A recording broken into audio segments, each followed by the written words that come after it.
Hey guys, tonight we slip into the dimly lit streets of ancient Rome, where the smell of fresh bread from a baker's hearth competes with the sharp tang of the Tiber's morning mist. You can almost feel the chill dampness settling on your arms as you pass a row of clay amphorae stacked outside a shop, the wet cobblestones reflecting the pale blush of the coming dawn. Somewhere in the distance, a mule brays, impatient to begin the day's work, and the soft creak of a wooden cartwheel drifts toward you.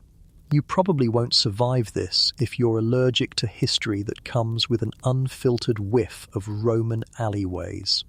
So before you get comfortable, take a moment to like the video and subscribe, but only if you genuinely enjoy what I do here. And while you're at it, drop your location and local time in the comments. I like knowing exactly where in the world you're hearing my sleepy ramblings.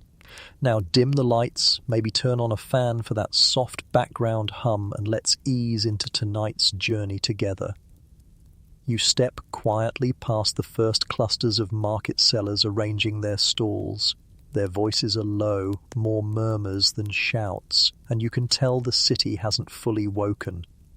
The paving stones are slick under your sandals. The air is that rare kind of cool you know won't last beyond mid-morning. On your right, a man in a patched tunic sweeps dust out from a doorway that doesn't exactly look like a bakery, though the scent of warm bread escapes. That's the thing about Rome. Everything hides something else if you look closely enough.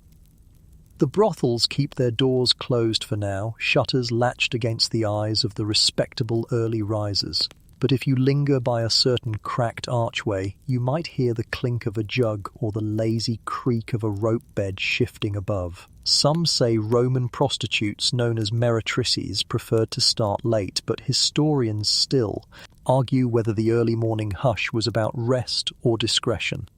After all, plenty of business could happen while the rest of the city was still tying sandals. You step into a narrower lane, one where the paving stones tilt slightly, guiding rainwater and less pleasant runoff toward the gutter. A stray dog noses around a broken basket of figs. Above, laundry lines sway with a few tunics and sheets, already damp from the night air. Somewhere in this warren of streets, behind unmarked doors, women and men prepare for a day of quiet negotiations, whispered arrangements, and carefully timed encounters. A cart laden with amphorae rattles past, its driver yawning so widely you wonder how he's even steering. You dodge a splash as the wheel dips into a pothole, but it's too late. The cool drop on your ankle is a sharp reminder that Roman streets were never truly clean. There's comfort in knowing you're walking the same routes that carried senators to the forum and fishmongers to the market, though your own destination is less public. As the sun lifts, the marble temples and brick insulae catch the light differently. You spot a priest in crisp white robes crossing toward the Temple of Venus, perhaps to offer thanks for favors granted, favors that might have been whispered in private rooms not unlike the ones you're thinking about. One quirky detail you can't shake: some Romans believed a good omen for the day came from catching the eye of a beautiful stranger at first light. Maybe that's why a pair of young men linger by the fountain, watching each passer-by a little too closely.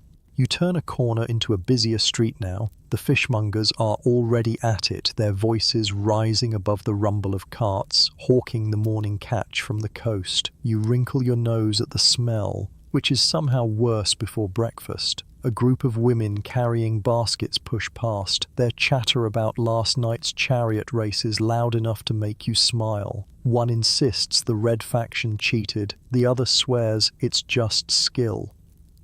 Past them, the shadow of a crumbling arch frames a different kind of entrance. Faded paint marks the doorway, and the faintest sound of laughter drifts out, quickly cut short. You walk on, but the knowledge lingers. Inside, the day has already begun for someone. As you move toward the center of the city, the streets grow more tangled, but you know your way. You've walked them in daylight and darkness, in the heat of midsummer and the damp chill of winter. Rome is never still. Yet in this early hour, it offers a kind of intimacy, a shared secret with those who rise before the rest. And as you step around a pile of amphora shards, the day's rhythm feels inevitable.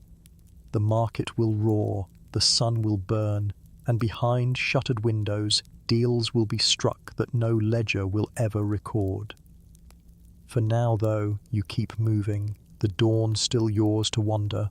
You wake slowly in the cramped room above a tavern, the scent of last night's spilled wine still clinging to the air. The shutters are cracked just enough for a thin beam of morning light to slice across the wall, catching on the uneven plaster. Your bed is little more than a straw mattress stuffed into a wooden frame that groans every time you move. The tavern below is quiet for now, but you know that won't last. Soon the clatter of cups and the barked orders will rise through the floorboards. The small rented space feels more like a storage loft than a home. One clay jug of water sits in the corner, half full and slightly metallic to the taste. A folded tunic and a small box of personal things rest near the wall. Hairpins, a tiny bronze mirror polished enough to see your face, and a scrap of ribbon from a customer who thought it would match your eyes. It doesn't, but it's a nice thought. From the street below comes the sound of a fruit seller shouting prices. You stretch your legs and feel the straw shift under you. Historians still argue whether women in your profession kept separate private quarters or lived entirely in the same space where they worked. In your case, the answer is simple. You make do with the room you have, the tavern owner taking his share in rent before you've even touched your earnings. You swing your legs over the side of the bed, brushing aside the small pile of dust that's collected overnight. Quirky as it sounds, some Romans swore that sprinkling crushed mint leaves on the floor kept away bad luck. You've tried it. All it did was make the place smell like you'd spilled someone's herbal tea.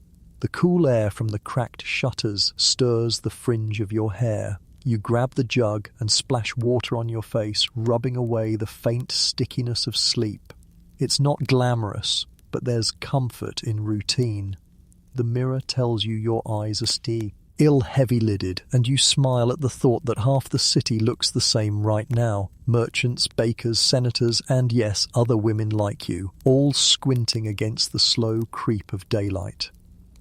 A knock comes at the door, soft, deliberate. It's not a customer, not this early. When you open it, the tavern boy stands there with a small plate of bread and olives. "From the cook," he mumbles, eyes already darting toward the stairs. You thank him, knowing the bread is yesterday's and the olives probably last week's. Still, it's better than nothing, and you eat slowly, savouring the briny bite. From the corner of your mind, a memory surfaces, one of your older colleagues swearing that eating olives before noon brought good fortune in matters of love. She'd said it with a wink, and you'd never been sure if she meant love or simply the kind of attention that kept coin in your purse. The tavern's first sounds of life stir below, wooden stools scraping, a faint hum of voices, someone coughing. You take that as your cue to get moving. The clothes you wore yesterday are still draped over the stool, smelling faintly of lamp oil and the sweet, musky perfume you favour. You shake them out, planning to hang them later to air. The floorboards creak under your bare feet as you cross to the small chest at the foot of the bed. Inside, your spare tunic is neatly folded alongside a shawl for cooler evenings.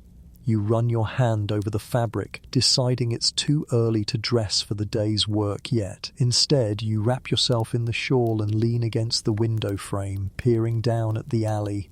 Below, two men argue over a cartwheel that's stuck in the mud. A cat slinks along the edge of the gutter, stopping to lap at a puddle you'd rather not think about. Across the way, a woman in a clean white stola sweeps her doorstep, glancing up just long enough to catch your eye before turning away. You wonder if she knows exactly what's above the tavern, and if she does, whether she cares.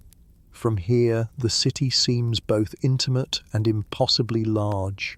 You know your own streets well, the shortcuts to the bathhouse, the grocer who sells the sweetest figs, the corners to avoid when the sun goes down. But there are whole districts you've never walked, temples you've only heard about from passing clients, stories from the Sabura that make your own neighborhood sound almost respectable.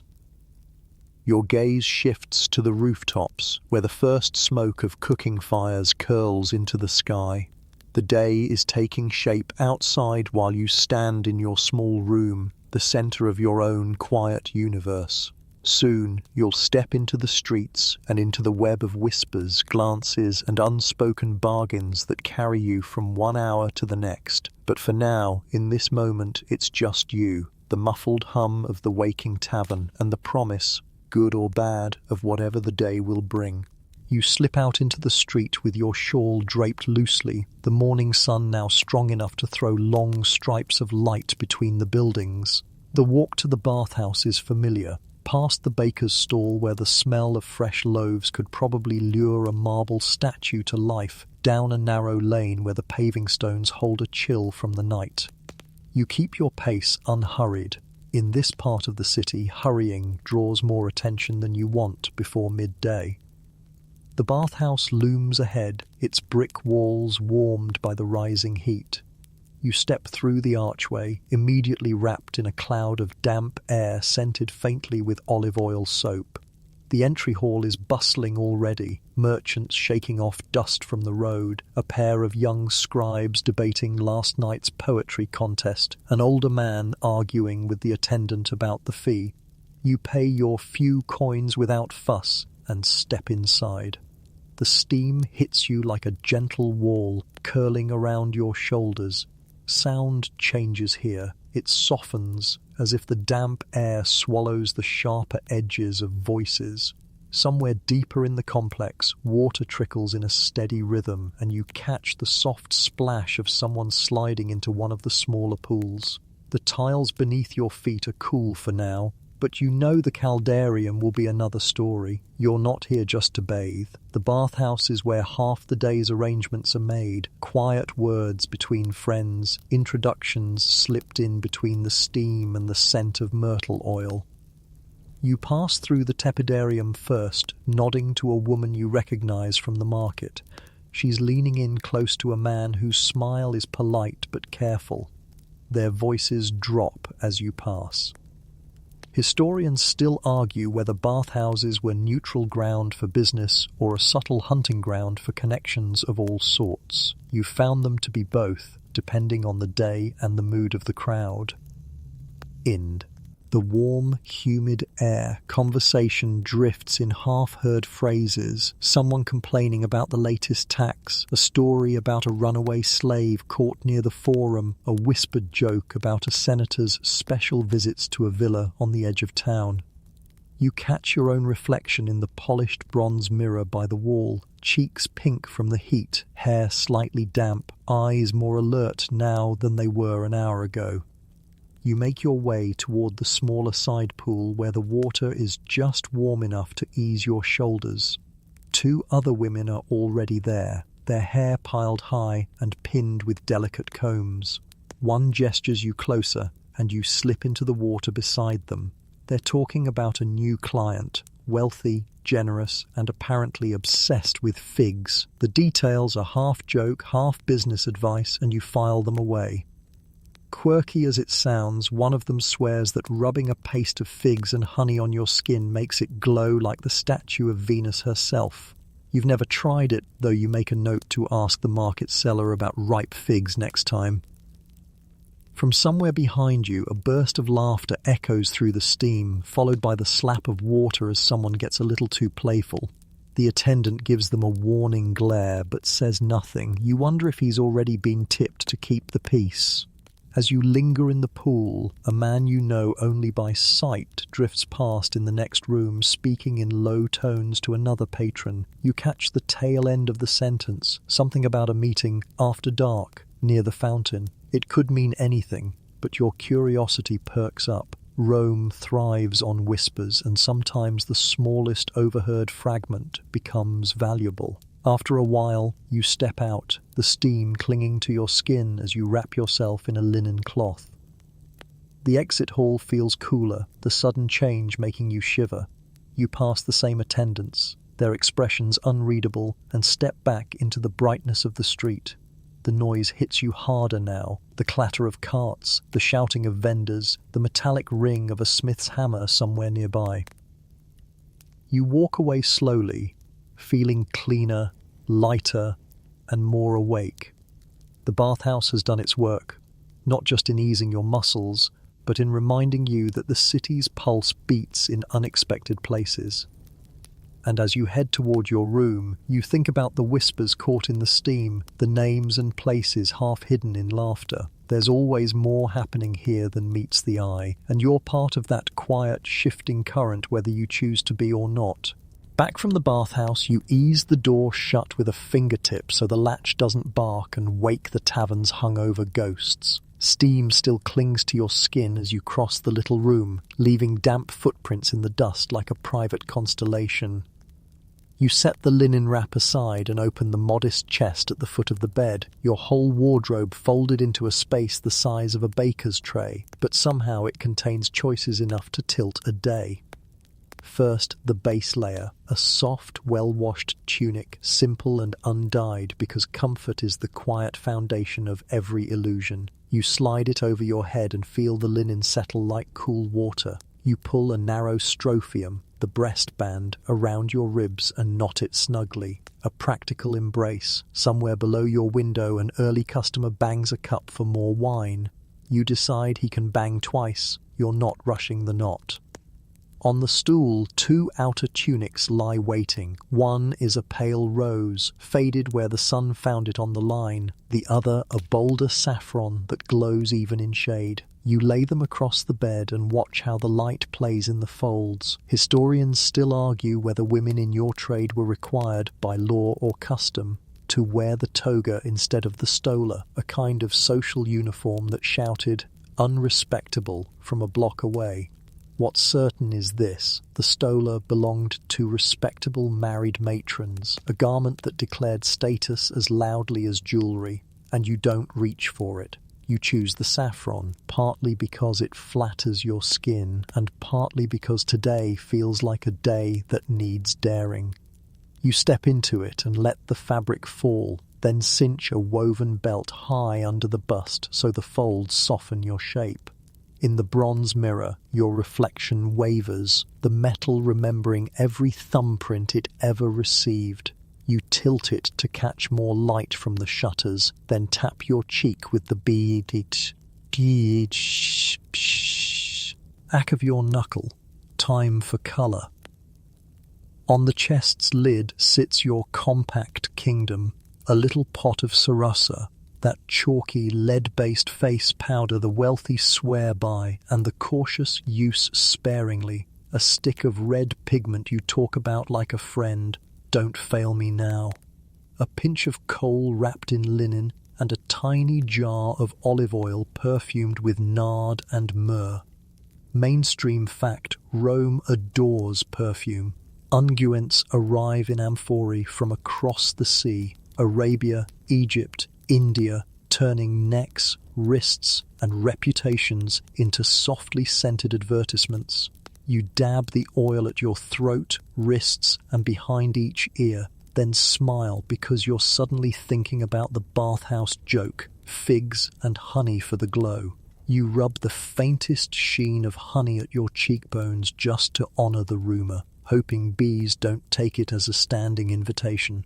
For the eyes, you draw a fine line with kohl, careful not to blink too early. The line is a whisper, not a shout. Today needs warmth, not drama. For the mouth, a touch of red, pressed in with a fingertip, so it reads as, "I woke like this," rather than, "I wrestled a pomegranate." Joke 1. If anyone asks, you'll swear the colour is natural, and if they doubt you, you'll blame the wine. You set the pigments aside and reach for hair. Your hair tells stories whether you like it or not, how long you've been working, how much time you had this morning, whether a client paid enough to buy patience. You draw it up with a bone hairpin carved with a vine pattern and leave 2 curls loose at the temples. The curls soften the look and, incidentally, hide the little line that appears when you raise an eyebrow at bad jokes, an occupational hazard you can't charge extra for. Jewellery next. The good pieces live with a pawnbroker who knows your name and your temper. The everyday pieces live here. You choose glass beads that pretend to be emeralds only if you squint, and a narrow bronze bracelet that clinks when you laugh. It's a cheerful sound, and you like to weaponize cheer when the day threatens to slip. There's a thin gold ring in the box too, but you leave it. Laws and customs frown on certain displays, and besides, the bracelet's sound is friendlier than gold's silence. From a little pouch, you lift a sprig of saffron threads, crush them delicately between your fingers, and rub the powder into the belt's weave. The scent rises, sunny, grassy, just this side of intoxicating. Quirky tidbit. Some Romans swear by gladiator sweat as a love charm or cosmetic, collected from the scrapers that clean a fighter's skin after the arena and sold in tiny vials. You've seen a vial once, cloudy and expensive. You decided the only sweat on your face would be your own. Thanks. Shoes last. You choose soft leather calci with straps that cross in tidy X's over the arch. You have sandals that lace up the calf. Dramatic and good for the theatrical entrance, but the streets will be hot and your patience thin by noon. Practical feet make for graceful exits. You slide a small knife into the belt, no bigger than your palm, and a fold of coins into the hidden pocket you stitched yourself. Joke 2, you trust the gods, but you trust a hidden pocket slightly more. Before you close the chest, you tuck a ribbon and 2 hairpins into a pouch. Small gifts, easily given, easily treasured. You learned long ago that tiny kindnesses linger longer than compliments, and they soften hard edges when a conversation turns. On the stool you place a plain cloak for when the sun is cruel, and a square of linen for your head if a sudden shower hits. Rome is generous with its weather and its surprises. You pause and breathe. The room smells of nard, myrrh, a little honey, and the old clay of the walls. Your reflection watches you, all dressed and almost someone else. Historians still argue whether colour itself acted as a signal, saffron, flame, or deep blue, marking your trade as surely as a registry entry.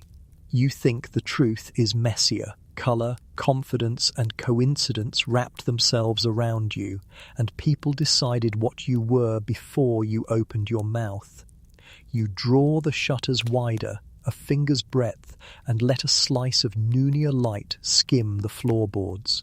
Outside, a water seller sings his prices. Someone laughs too loud. A cart rattles, and a dog protests. You test the bracelet's clink with a small flick of your wrist. Yes, that's the note. You tuck a sprig of rosemary into your belt, for luck, for scent, for the superstition that pretends to be practical, and then you do the smallest, bravest thing any Roman does each day. You open the door and step out.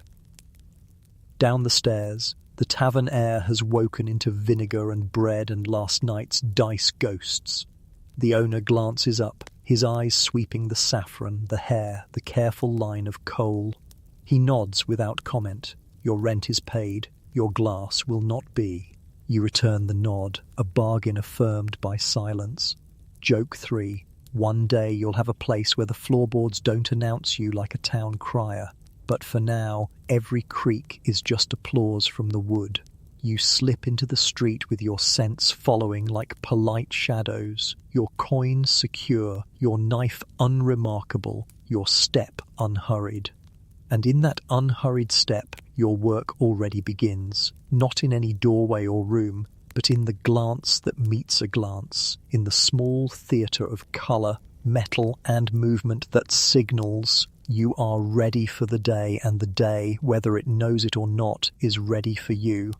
You take the long way back toward the street where you'll meet the day's first clientele. It's partly habit, partly strategy. No one likes to appear too eager, and walking the slower route lets you read the city's morning mood. The stalls are open now, voices rising like a tide, and the smell of baking bread has been joined by sharper scents. Fish gutted on the spot, crushed herbs, the faint metallic tang of fresh-cut copper. You pass a group of children tossing knucklebones in the dust, their laughter ringing like coins. One pauses to watch you go, eyes wide, probably wondering who you are and why you look like you own the street. You don't, but in this line of work you wear ownership like a costume. The first customers arrive earlier than you'd expect. Some men, always in a hurry, prefer their pleasures before the day grows hot, before the hours fill with politics, errands, or family duties. Historians still argue whether early appointments were a mark of status, a private indulgence before public business, or simply the result of the city's erratic rhythms. Whatever the reason, you know that the morning clientele can be as steady as the afternoon trade, though with a different sort of urgency. You reach the discreet side door of a familiar building, one whose exterior is deliberately unremarkable. Faded plaster, an unassuming wooden frame, no sign or carving to betray what lies inside. You slip in quietly, greeted by the cool dimness and the faint smell of oil lamps burning low. Inside, the main room has its shutters closed, the walls painted with scenes that would make a pious matron faint, but softly, almost playfully, so they blur into the shadows until you choose to notice them. Your first visitor is already here, sitting on a low stool and nursing a cup of watered wine. He's a minor scribe from the magistrate's office, tidy, polite, and always carrying the fane. To smell of ink. You greet him with the kind of warmth that doesn't oversell itself. You've learned that some men prefer the illusion of being the one who pursues. You take the seat beside him, adjusting your saffron tunic so the fabric catches the light from the lone lamp. He asks about your morning, and you tell him just enough, something about the bathhouse, something about a loud fish seller in the market. You let your tone be easy, coaxing him into conversation without rushing. Mainstream fact: in Rome, conversation is an art, as valued in certain circles as beauty or wit. You've heard of courtesans who could secure patronage simply by knowing the right lines from the right poets. You know enough to keep your visitors entertained, but you also know the value of letting them do the talking. As he relaxes, the conversation drifts toward news. A senator's son rumored to be squandering his inheritance, a temple scandal involving missing offerings, the latest chariot race drama. He leans closer, lowering his voice as though sharing state secrets, though you suspect most of his information is second-hand. Still, this is part of your work, being the keeper of fragments, a listener who can make the smallest detail feel treasured. Halfway through, he offers you a fig from the small bag at his feet. You accept with a smile, noting the coincidence of the bathhouse gossip about fig paste for the skin. The fig is soft, sweet, and sun-warmed, and you make a small, appreciative sound that earns you a pleased glance. Quirky tidbit: some Romans believed figs were an aphrodisiac, symbols of fertility linked to the goddess Demeter. You can't say if it's true, but it doesn't hurt to let the idea linger in the air. You've learned to read the rhythms of each visit, when to lean in, when to pause, when to change the subject entirely. This morning, the scribe seems more in need of company than anything else, and you're happy to oblige. There's a strange comfort in knowing that you can be a brief escape from the weight of someone's daily grind, a pocket of warmth before they step back into the grindstone of Roman bureaucracy. When he leaves, the room feels briefly emptier, though you know the next visitor won't be far behind. You stretch your legs, sip from the wine he left unfinished, and listen to the muted hum of the street outside. The door creaks open, and a woman enters this time, dressed plainly, carrying herself with the careful confidence of someone who knows she won't be recognized here. You've seen her before, once or twice, and you greet her without surprise. She asks for a seat near the window, where the shutters can be cracked to let in a slice of sunlight without exposing the room. You oblige, settling across from her as she relaxes into the chair. With women, the conversations are different. Less about gossip, more about shared frustrations, subtle tips, and sometimes a quiet exchange of information that could be useful to both. Historians still argue whether female clients sought companionship, physical connection, or something in between. You know it's as varied as the people themselves. She talks about her husband's constant travel, her boredom with the endless round of domestic duties, the small rebellions she hides in plain sight, buying fabrics she pretends were on sale, sneaking out to the theatre with friends under the guise of visiting relatives. You listen, offering just enough laughter and knowing looks to keep her talking. In return, she shares a small but interesting tidbit about a wealthy merchant planning a feast in 2 days' time, a detail that could lead to more work if you play it right. When she departs, the sun has shifted, the light through the shutters warming the painted walls. You take a moment to smooth your tunic, check your hair in the bronze mirror, and adjust the bracelet so it catches the light again. You think about the way each client brings a different pace to the day, some fast and eager, others slow and contemplative, each one a step in the unspoken dance between the city and those who work in its shadows. By late morning, you've seen enough faces to know the day is gathering momentum. There's still the market to visit, friends to check in with, maybe a wealthy patron to entertain before the sun sets. But for now, you stand in the cool dimness, listening to the muted city beyond the shutters, feeling the weight of coins in your pocket and the faint scent of nard still clinging to your skin. The day's first chapter has been written, and you're already turning the page in your mind. The air outside is thicker now, the early cool traded for a dry heat that clings to your skin.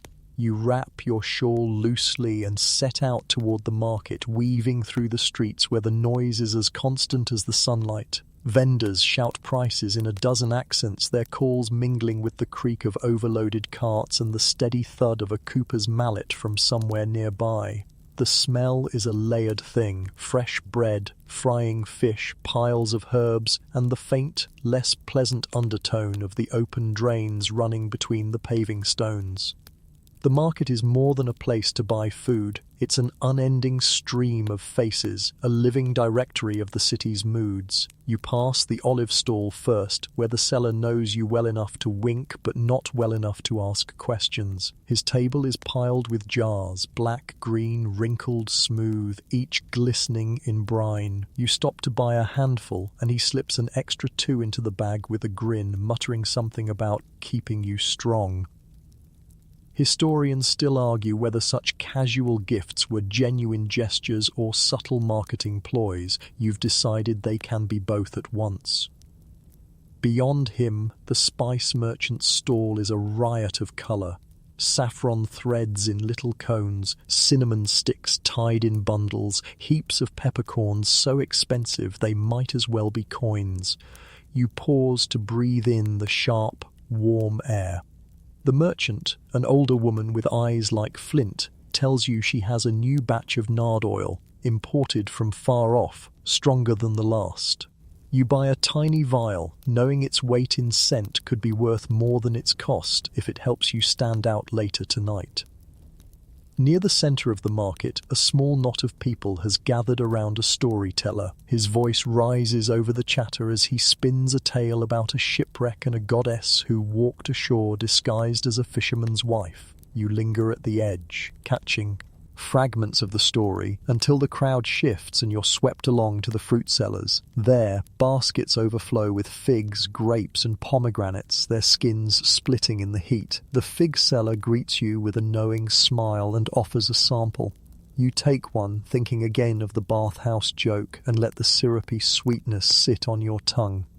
Quirky tidbit. One stall displays crocodile eggshells, which the vendor claims can be ground into powder and mixed into perfume for irresistible charm.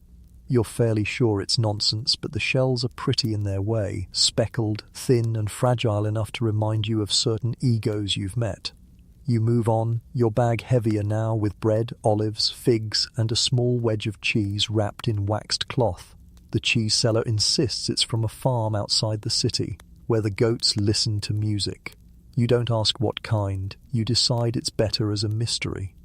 On the far edge of the market, you pause at the fabric stall. Bolts of dyed cloth lean against the table, each one catching the light in a different way. You run your hand over a length of deep blue wool, feeling the fine weave. The seller offers a price that makes you laugh, but you file the number away. If you have a good week, perhaps you'll return for it. It would make a fine winter cloak.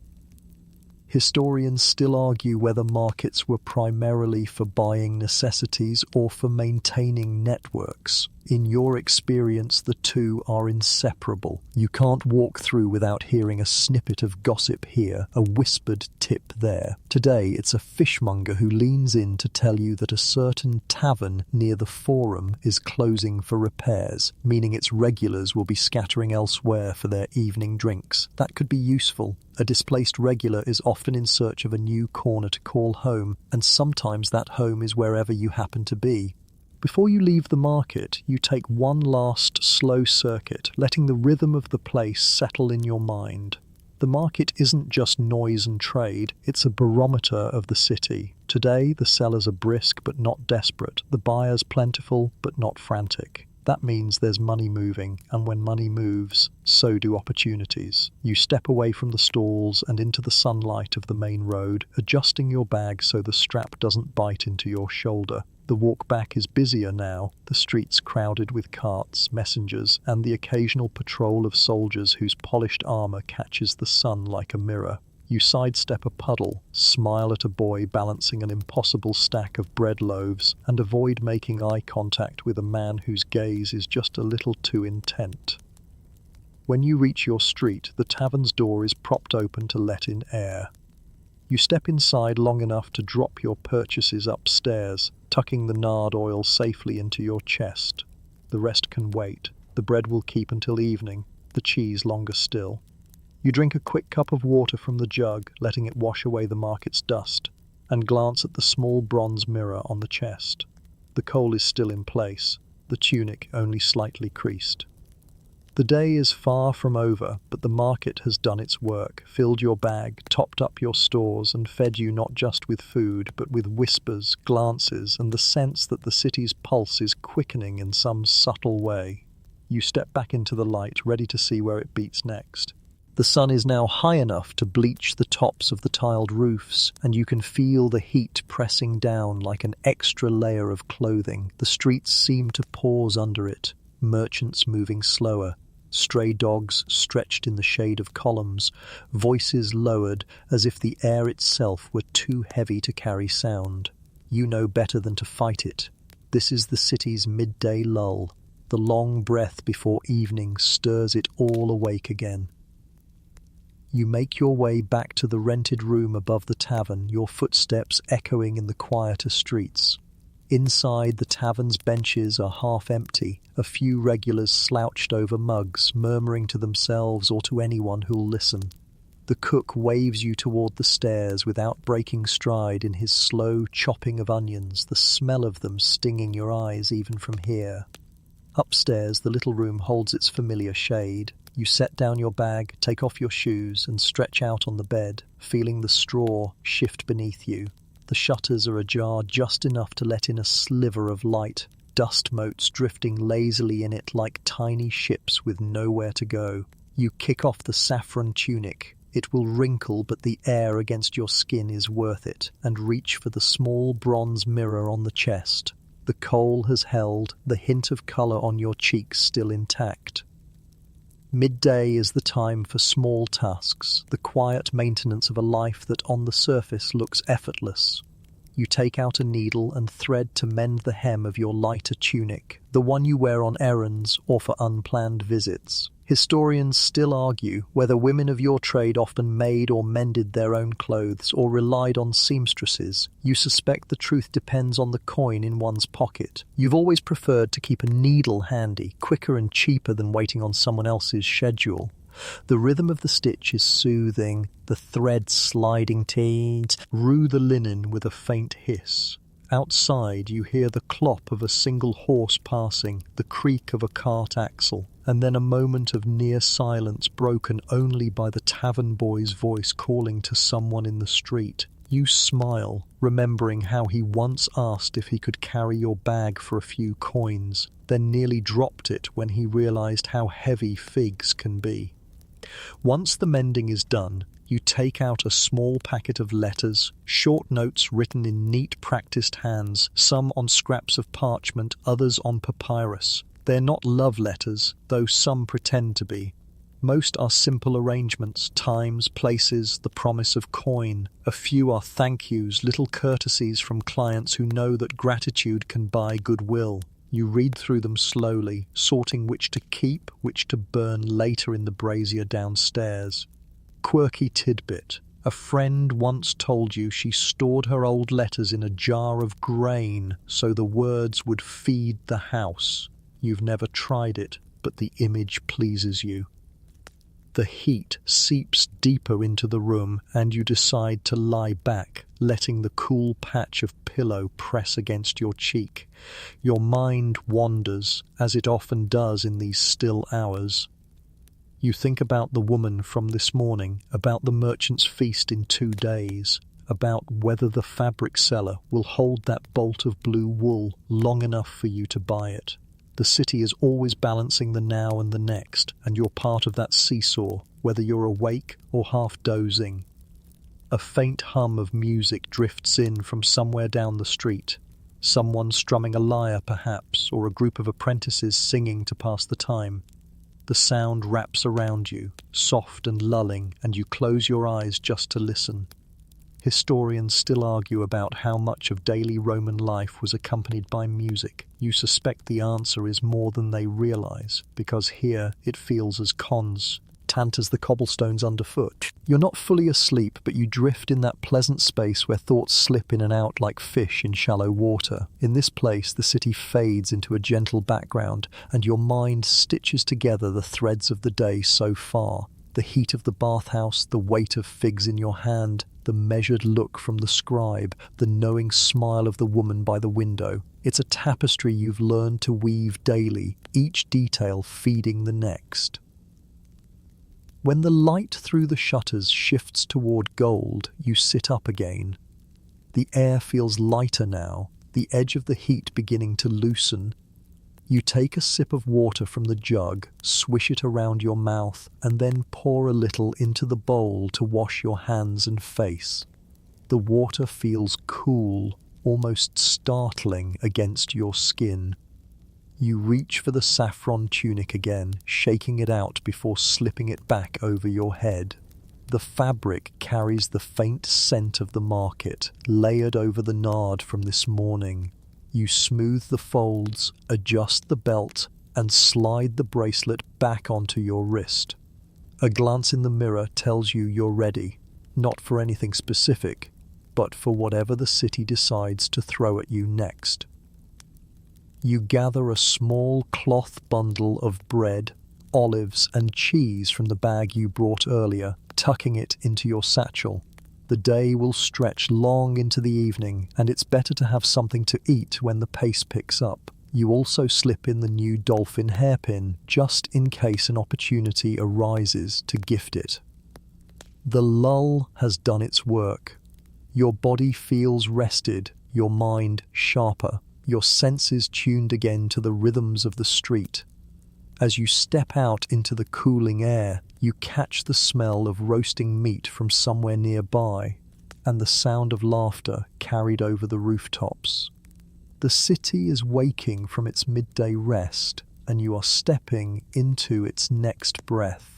You're halfway down the stairs when you hear them before you see them, the bright staccato laugh that always arrives a heartbeat before Livia, and the low, purring hum that foretells Dacia drifting in like perfume. You pivot, grin, and float back up, because tonight your room will be the harbour, and your friends the fleet, sails swollen with gossip, holds packed with truth disguised as rumour. The tavern boy catches your U-turn, already trotting after you with a clay jug and 3 cups like a well-trained household god. You tip him a coin and murmur, "Ears closed." He He mimes zipping his mouth, anachronistic yes, but effective, and vanishes down the stairs. Inside, you thumb the shutter a finger wider to net a stripe of late sun, then pull the curtain for privacy. Livia sweeps in and immediately annexes the only chair with a decent backrest because empire is a habit with her. Dacia lands on the bed's edge, air-kissing your cheek and declaring she won't move until olives occur. You produce the bundle from the market, bread, olives, that goat music cheese the seller swore by, and she sighs with theatrical relief. The room fills with the intertwined scents of nard at your throat, warm bread and the faint resin of lamp oil. You pour wine and water, 2 parts water to 1 part wine, the Roman way. Mainstream fact, respectable Romans dilute their wine. Drinking it neat is for barbarians, physicians, or poets in crisis. The mixture gleams like a ruby rinsed in rain. Livia sniffs her cup. New nard? She asks, nose wrinkling not with disapproval, but envy. You nod. Spice seller with eyes like flint, small vial, large promise. Dacia leans in, inhales your wrist, and announces you smell expensive but approachable, which is precisely the bracket you were aiming for.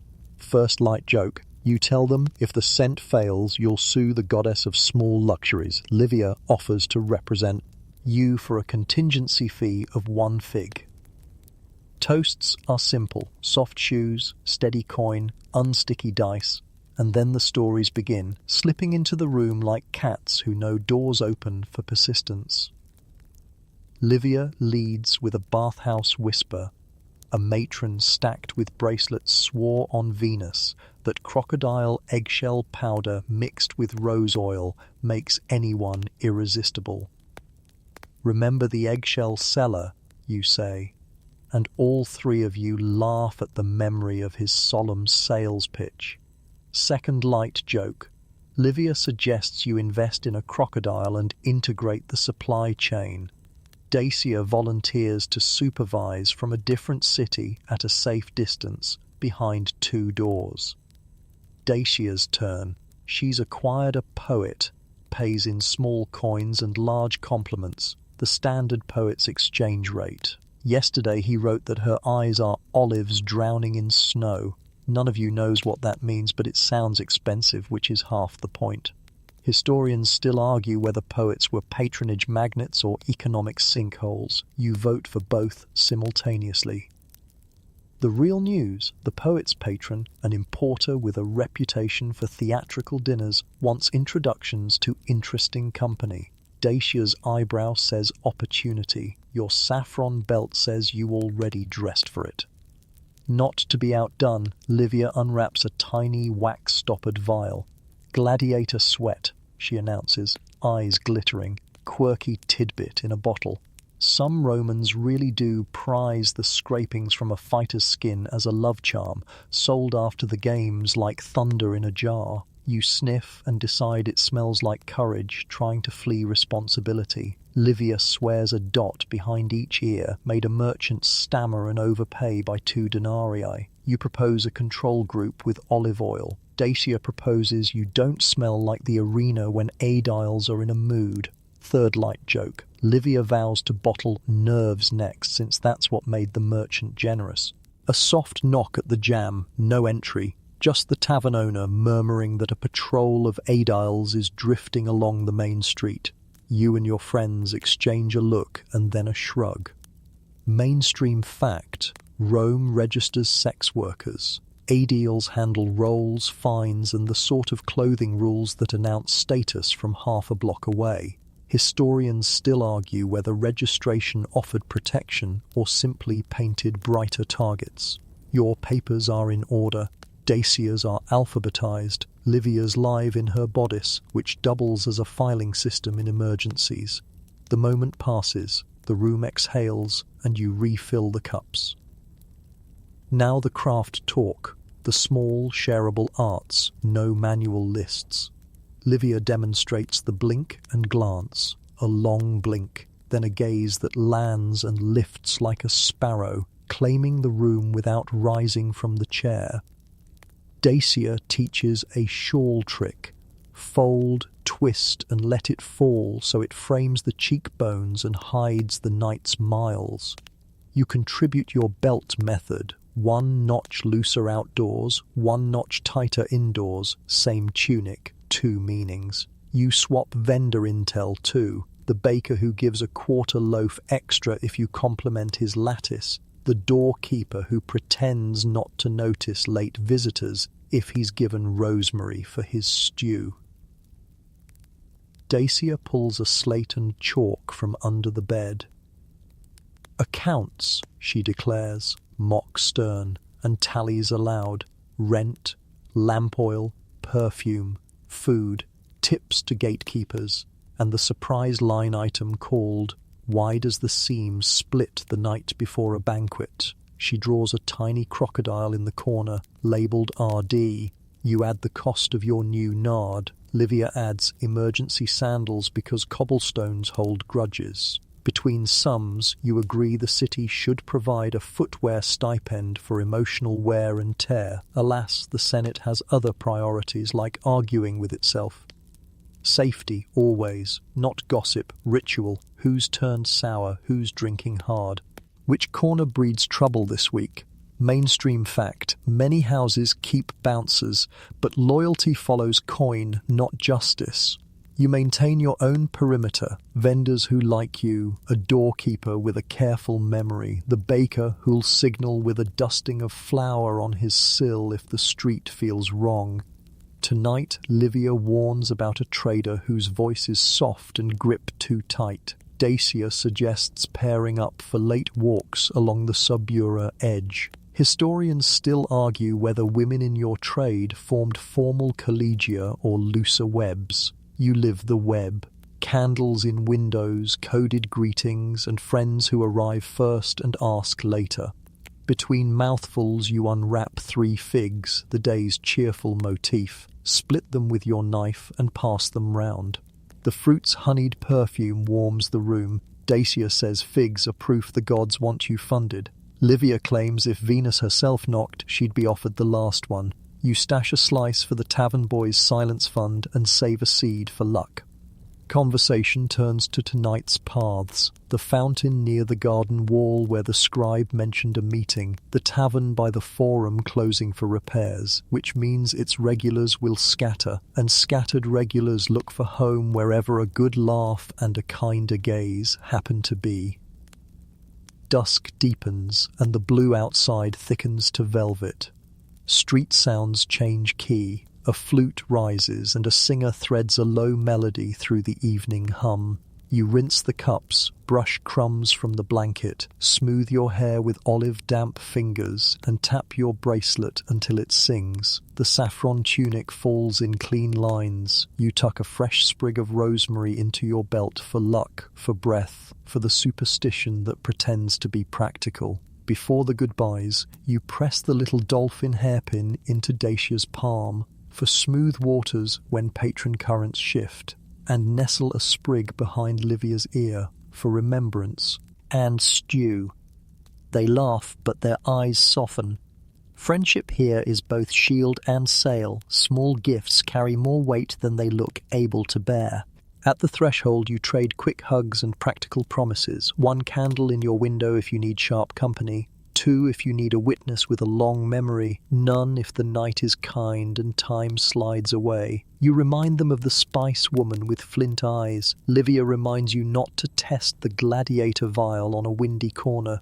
They slip into the corridor, sandals whispering, bracelets answering, and the room settles behind them like a stage in intermission. You stand a beat in the warm hush they leave, then touch the coal at your lashes, refresh the soft red at your mouth, and let the nard bloom once more at your throat. Outside, evening opens like a fan. Inside, laughter still clings to the plaster like heat. You blow out 1 lamp, leave the other low, and take the stairs with the slow confidence of someone carried forward by friends.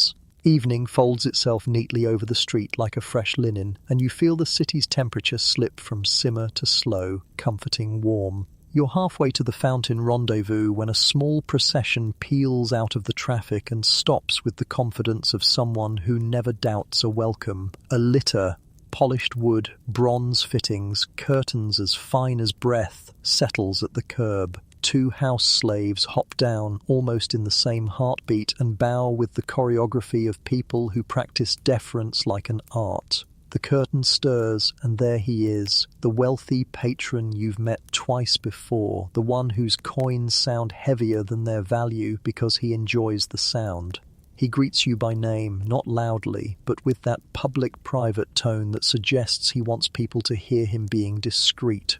His tunic is edged with a narrow purple stripe, a thin river of murex that doesn't announce senator exactly, but wants a passerby to wonder. A signet ring catches lamplight as he lifts a hand. Mainstream fact.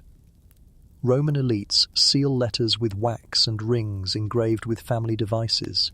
Eagles, cornucopiae, dauphins.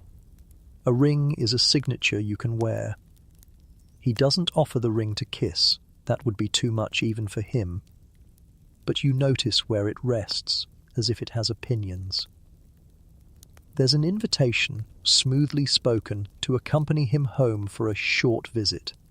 You weigh the calculus in a breath, the rumour about the aediles on patrol, papers in order, your friends nearby, candle code ready, and the simple fact that a litter ride saves your sandals from the subura.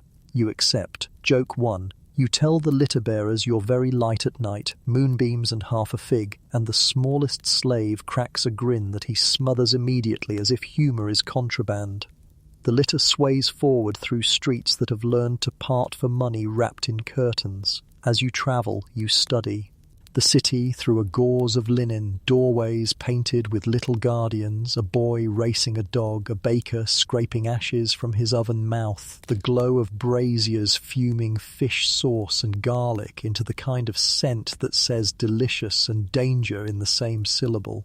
The ride is short. His house is near enough to the forum to hear arguments, far enough to pretend you can't. Inside the atrium, a slave touches perfumed water to your fingers. The little pool reflects lamplight like a quiet conspiracy. The patron moves with you into a private dining room, not the grand triclinium, but a smaller space where the walls wear gardens painted in permanent spring. He waves you to a couch and settles opposite, so the conversation will flow across the table like a tame stream. A tray arrives. Olives, almonds, slices of melon, and, quirky tidbit, 2 drowsy dormice in honey and poppy seeds, the little delicacy Romans fatten in special jars called gleraria. You take 1 bite for politeness and file the rest under stories you'll tell Livia. He wants talk first. Of course he does. Some wealthy men treat conversation as foreplay for their own opinions. You invite him to expound on whatever he's currently certain about, and tonight it's art and reputation. He says a well-born man must curate not just statues but people who orbit his table. You ask questions like stepping stones, letting him cross the stream and admire himself in the water. Historians still argue whether elite households expected a rotating cast of entertainers, philosophers and companions as a formal part of hospitality, or whether it simply blossomed from vanity and boredom. You suspect the latter, watered by coin and fed by flattery. He asks what's fashionable among your sort, and you offer the season's harmless trends. Saffron tints at dusk, you raise an eyebrow at your belt. Kohl drawn fine, not bold. Nard dabbed, never poured. You throw in a market whisper about a poet with phrases like olives drowning in snow, and he smiles as if he invented metaphor. He admits to sponsoring a poet himself. You nod gravely, like a physician hearing a manageable diagnosis. Joke 2. You say poetry support pairs well with a sensible diet and limited exposure to chariot factions. He laughs properly this time, ring flashing like a tiny sun. He wants to drift toward the edges of scandal without stepping into it. So you give him safe spice, the charioteer who gifted his driver a silver comb shaped like a dolphin. You brush your pouch where the hairpin's cousin once lived. The spice dealer with flint eyes and prices that climb as fast as gossip. the fishmonger who swears on Neptune he saw a senator counting coins like a shop boy. You offer no names, only shapes. Names are expensive and, more importantly, unreturnable. The room smells faintly of bay leaves and beeswax, overlaid with the resin note of lamp oil kept just shy of smoking. He pours wine and, respectably, waters it. Mainstream fact, elite Romans pride themselves on temperantia, the public virtue of moderation, even when private evenings wander. He toasts Venus in a voice pitched for the household gods and for the slave refilling his cup, because audiences exist even behind closed doors. The wine has a whisper of resin, maybe a Greek touch, a nod to fashion. You sip and let your eyelids lower in appreciation, the way Dacia showed you, not sultry, just slow. He shifts. There it is, the pivot from conversation as commerce to commerce as conversation. He says he prizes discretion, loyalty, and a certain polish in companionship. He speaks the way men do with she. Oh, are used to being the sun and expecting planets to learn the orbit. You listen, you mirror, you remain yourself, just lit at a flattering angle. He asks whether you'd consider a more regular arrangement, less wandering, more scheduling, fewer streets, more rooms like this. The question floats between you like a silk scarf, soft, expensive, and capable of muffling. Your answer comes wrapped in silk too. You say you value steady tides, but also the freedom to choose your harbours. You mention you're registered properly, no tangles with adiles, no stories attached to your name that won't wash off with soap and sleep. You explain your boundaries in sentences that smile. It's a small art to say no to a man who rarely hears it and have him enjoy the melody. He listens, surprised and then intrigued, as if boundaries are a novelty, like a new dish he might acquire. You ease the conversation back to safer banks, patronage as a garden that needs variety. He brightens, metaphors let him feel virtuous. He offers introductions to a circle that meets fortnightly, poets, a dancer, a philosopher who argues that fear is just poor bookkeeping for the soul. You accept the idea without signing the contract. A door can stay ajar a long time. Joke 3. You tell him you'll attend if the poet promises not to rhyme Venus with between us, and he laughs loud enough to wake the painted birds on the walls. A servant brings a small box, lacquered, folded with care, and the patron lifts out a narrow fibula brooch, bronze with a touch of silver, not too much. A motif of a tiny dolphin arcing over a curl of waves. He says it suits the sea salt light in your eyes. You do not correct the weather report. You thank him with the kind of gratitude that leaves room for future gifts to feel original. Mainstream fact tucked gently here. Jewelry gifts in Rome often travelled through pawn shops like homing pigeons, visiting many owners on the way to their true home. This one you might keep for now.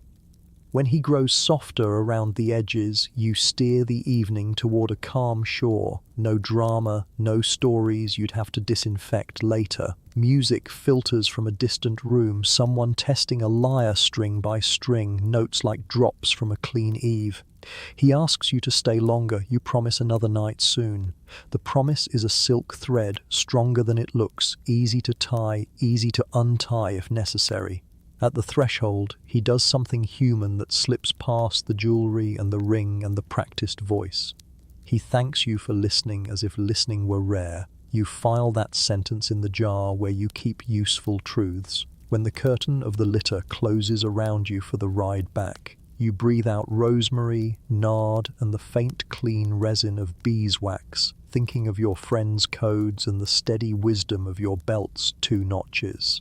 By the time your street opens under the litter, night has grown taller and the lamps float like low stars. You step down, coin heavier in your hidden pocket, brooch warm in your palm. The door to your stairwell is the same door it was at noon, but it feels newer, freshened by the quiet fact that you negotiated the evening without losing your shape. You climb slowly, hearing the city purr, and think of dormice, dolphins, and boundaries, the 3 Ds they never warned you about, but that carry you safely between one room and the next. The street is calmer now, the heat gone soft, and a faint salt-sweet breeze drifts up from the Tiber. You don't turn toward your room. Instead, you take the narrow lane that leads to the small temple dedicated to Venus Cloacina, the goddess whose domain is a curious blend of love and the city's drains. It's not the grand temple of Venus Genetrix in the Forum. This one is humbler, tucked into the edge of the marketplace, its marble worn smooth by centuries of footsteps. The lamps around the temple are already lit, their flames moving gently in the night air. A few others linger here, merchants, matrons, and the occasional soldier on his way to or from duty, each with their own quiet reasons for stopping. You keep your head slightly bowed as you approach the altar, because even in a city that thrives on spectacle, prayer is best done in the privacy of your own posture. You've brought a small offering, a handful of rosemary sprigs tied with a ribbon and one ripe fig. Mainstream fact, figs were sacred to several deities, including Venus, and often left at altars as symbols of fertility and fortune. You place them at the base of the statue, the polished stone cool under your fingers. The goddess here is carved with a faint smile, not the knowing smirk of a tavern singer or the lofty distance of a noble woman, but something gentler, as if she's in on the joke of the entire city. You close your eyes and breathe in the mingled scents of incense and night air. You don't ask for anything grand, no sudden fortunes, no miraculous rescues. Instead, you ask for steady work, safe evenings, and the kind of luck that makes strangers generous. You also ask for your friends' safety, because in this trade, their good fortune is tied to yours more tightly than any belt.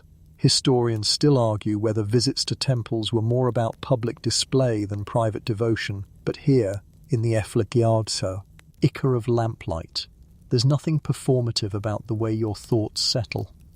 The priestess, a woman older than your mother would have been, steps forward quietly to touch your shoulder, a gesture of blessing and perhaps of recognition. You've seen her before, watching without judgment as you and others in your line of work pause at the altar. She murmurs a few words in a voice like warm gravel, something about Venus's favor resting on those who honor her without fear. You thank her and leave a coin in the temple's box, not because you believe in transactional piety, but because you know even temples have rent. Outside, the street has shifted subtly. The marketplace is winding down, vendors packing away what's left, bolts of cloth rolled tight, amphorae tipped to drain the last of the oil into smaller jars, baskets of herbs tied and ready for tomorrow. You pass a spice seller you recognize, and he slips you a tiny cloth pouch. For luck, he says with a wink. You don't open it until you're halfway down the lane, and inside you find a pinch of saffron. Quirky tidbit. Saffron was sometimes burned as incense in small offerings to Venus, the smoke said to sweeten not just the air, but the fates themselves. You tuck it into your pouch, thinking it might join your next visit. The lane narrows again, the buildings leaning toward each other like conspirators. You step over a gutter, skirt past a pair of gamblers hunched over dice, and find yourself in a quieter square where the only sound is the trickle of water from a fountain shaped like a seashell. You sit on the fountain's edge for a moment, letting the cool stone ease your legs, and watch as a cat prowls along the wall, tail flicking with calculated disinterest. From here you can see the rooftops in silhouette against the deepening sky. Lamps glow in the windows, each one a small story you'll never hear. A family eating bread and stew, a merchant counting the day's takings, a woman braiding her hair for the night ahead. You think about how many of those lamps hide arrangements like yours, agreements of coin for company, of stories for comfort, of roles played with skill and with boundaries. Historians still argue whether your work was an invisible current under the city's surface or a visible, acknowledged part of its daily life. You suspect both are true, depending on who's telling the story. The air here is cooler, touched with the damp breath of the river. You stay long enough to let your mind drift, the temple's incense still clinging faintly to your hair, the coin you gave still warm in your thoughts. It's a quiet kind of contentment, fleeting, yes, but no less real for its brevity. The city will always pull you back into its noise and demands, but for now, you're between tides. Eventually you rise, adjusting the belt of your tunic and checking that the new brooch sits securely. The dolphin glints faintly in the lamplight, its curve like a secret smile. You take one last look at the fountain, the square, and the narrow lane that brought you here. Then you turn toward the busier streets again, ready to step back into the hum where work, chance, and fortune weave together, like threads in a garment you wear every day. As you go, the saffron pouch presses lightly against your hip, the rosemary scent still lingers on your fingers, and the goddess's marble smile stays with you, calm, patient, and maybe just a little amused at the way her city never sleeps, only changes its lighting. You leave the temple's shadow and walk into the warmer glow of the main road, where the crowd is thinner but more deliberate. People here are on their way somewhere, home, taverns, or the kind of evening business that thrives when the streets are neither too crowded nor too empty. The air carries that particular Roman mix, bread still baking somewhere, oil lamps burning low and steady, and the faint brine of fish stalls closed but not yet cleaned. Your feet take you toward the forum, not to do business here. It's too open, too watched, but to pass through the crossroads where every kind of person brushes past every other. The forum is a show even after sunset. Traders with coin-heavy pouches linger for last-minute deals. Street performers hold small knots of onlookers, and messengers dart between shadows with the speed of people paid to be invisible. You don't hurry. The point of this stroll is not arrival, but visibility. This is where you can be seen without declaring yourself, where a glance held half a heartbeat too long is invitation enough. Mainstream fact. In Rome, public spaces like the Forum were not just for politics and trade. They were theatres of display, places where attire, posture and companions could speak louder than words. Tonight you let the saffron tunic and bronze bracelet do the talking while you keep your eyes soft and your pace slow. You drift toward a vendor selling roasted chestnuts, their shells cracking open in the heat. The scent is earthy and sweet, and you buy a handful, mostly for the excuse to stand near the fire's glow. A man in a well-cut but slightly worn tunic steps up beside you, nodding as if you've met. You recognize him vaguely, someone you've seen playing dice at a Subura tavern. He makes small talk about the weather, the street patrols, and whether you've heard that a certain senator's nephew has vanished to the countryside, or his health. Historians still argue whether such disappearances were voluntary retreats or quiet exiles. You simply arch an eyebrow and say you hope the countryside is worth the trouble. He leaves with his chestnuts and a smile, and you wander on.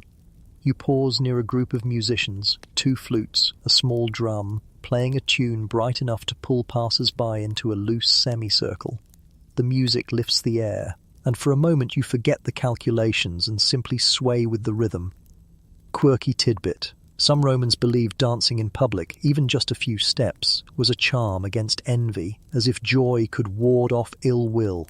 You let yourself take 2 small turns, more for your own pleasure than for superstition. The crowd thins a little as you leave the forum's edge, and you notice a familiar figure leaning against a column, a colleague from across the city, someone you've shared wine with twice and gossip with more often.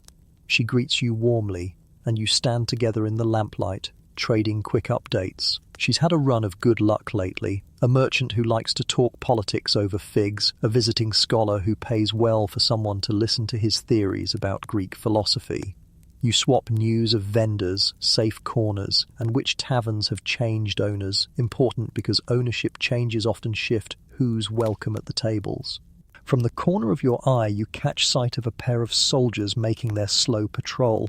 You and your friend step aside to let them pass. They nod, polite but assessing. Mainstream fact: soldiers in the city are not just for defense. They're a constant presence in the fabric of order, or at least the appearance of it. Some will look the other way for a coin, some won't. Knowing which is as important as knowing the price of wine. You part ways with your friend and turn down a quieter street lined with small shops. Most are shuttered now, but a few stay open late. A baker selling still warm loaves to night workers, a jeweler polishing a necklace in the lamplight, a scribe hunched over his work in the glow of a single candle.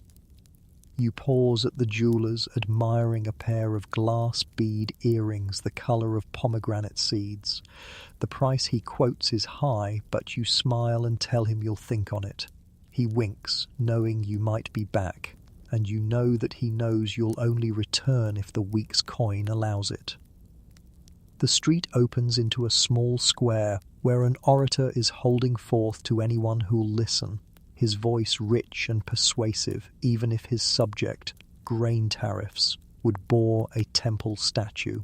A few listeners nod sagely, others simply enjoy the cadence of his words. You linger at the edge, letting the rise and fall of his speech be the background to your own thoughts. The night feels ripe with possibility. The right person could step out of any doorway, the right conversation could start with a glance, and the next hour could decide whether you go home with more than the day's market bag. Historians still argue whether such moments were orchestrated or just the natural flow of the city. You know better than to believe in pure chance, but you also know how to make space for it when it arrives. As you turn toward the street that will loop you back toward Famel, ear ground, you adjust the dolphin brooch on your tunic. Its small gleam catches a lamplight, and you imagine, half hopeful, half amused, that somewhere someone has noticed it and is wondering who you are.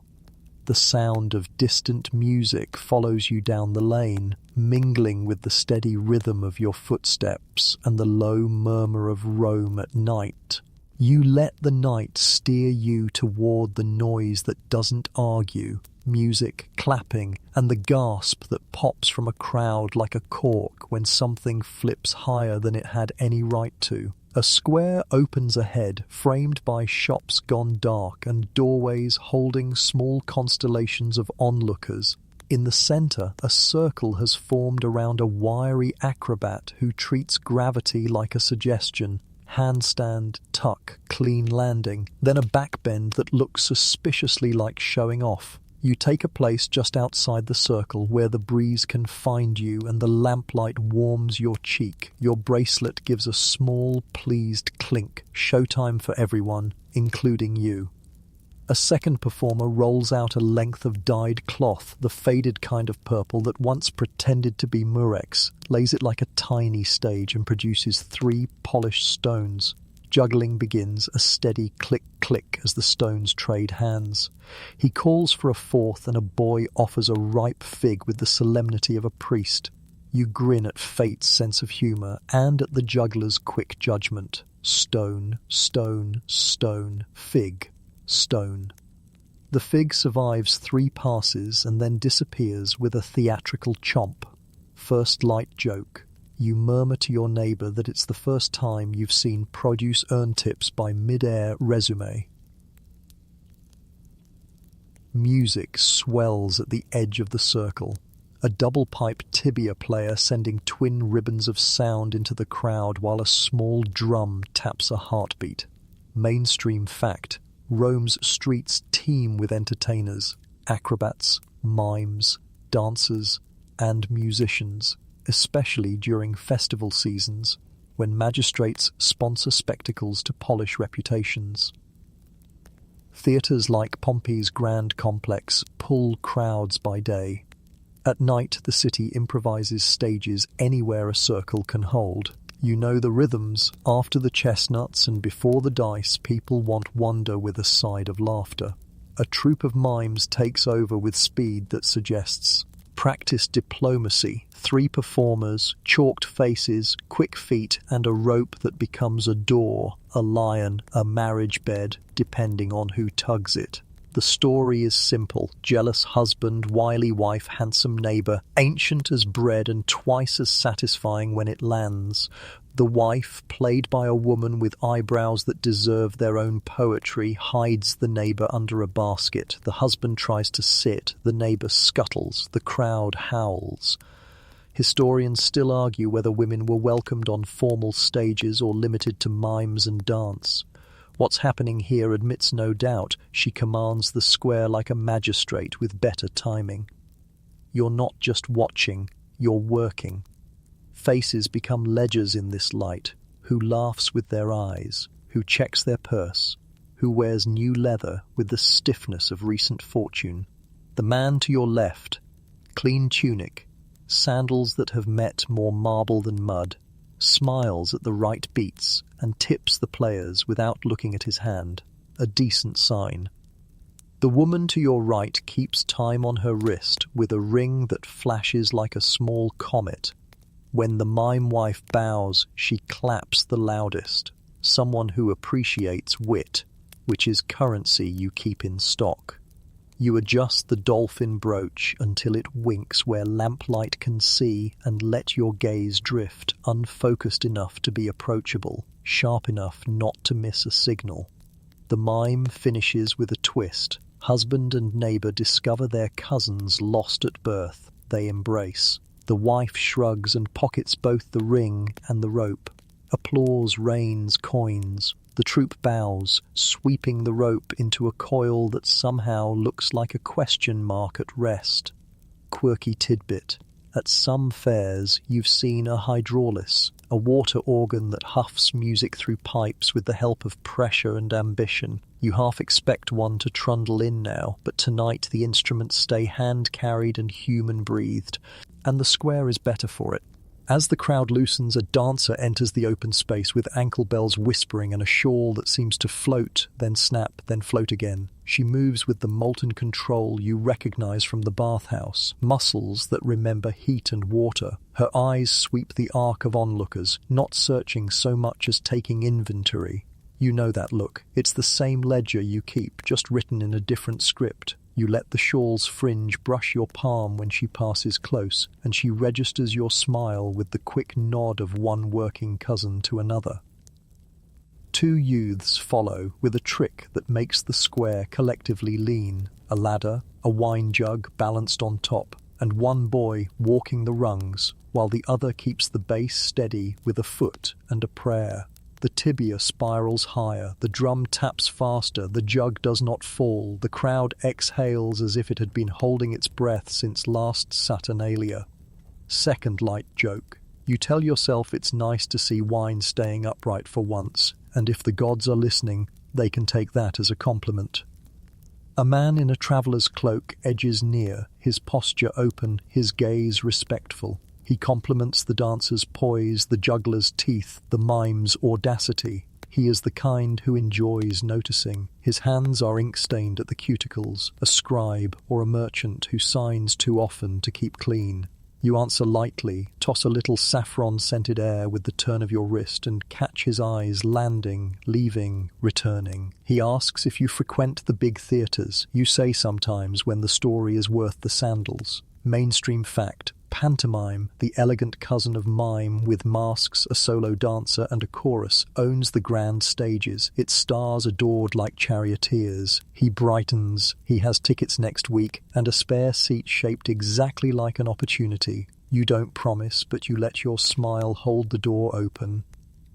Ear the Fountain, a comic reciter sets up a short scene lampooning the bureaucracy. It's brave to tease the adels within earshot of their sandals, but satire wears a familiar mask here. He mimics paperwork so thick it needs its own mule. The crowd laughs, some with their mouths, some with their shoulders. Historians still argue whether street satire served as pressure valve or political barometer. You've seen it do both, easing the city's jaw while telling it where the ache sits.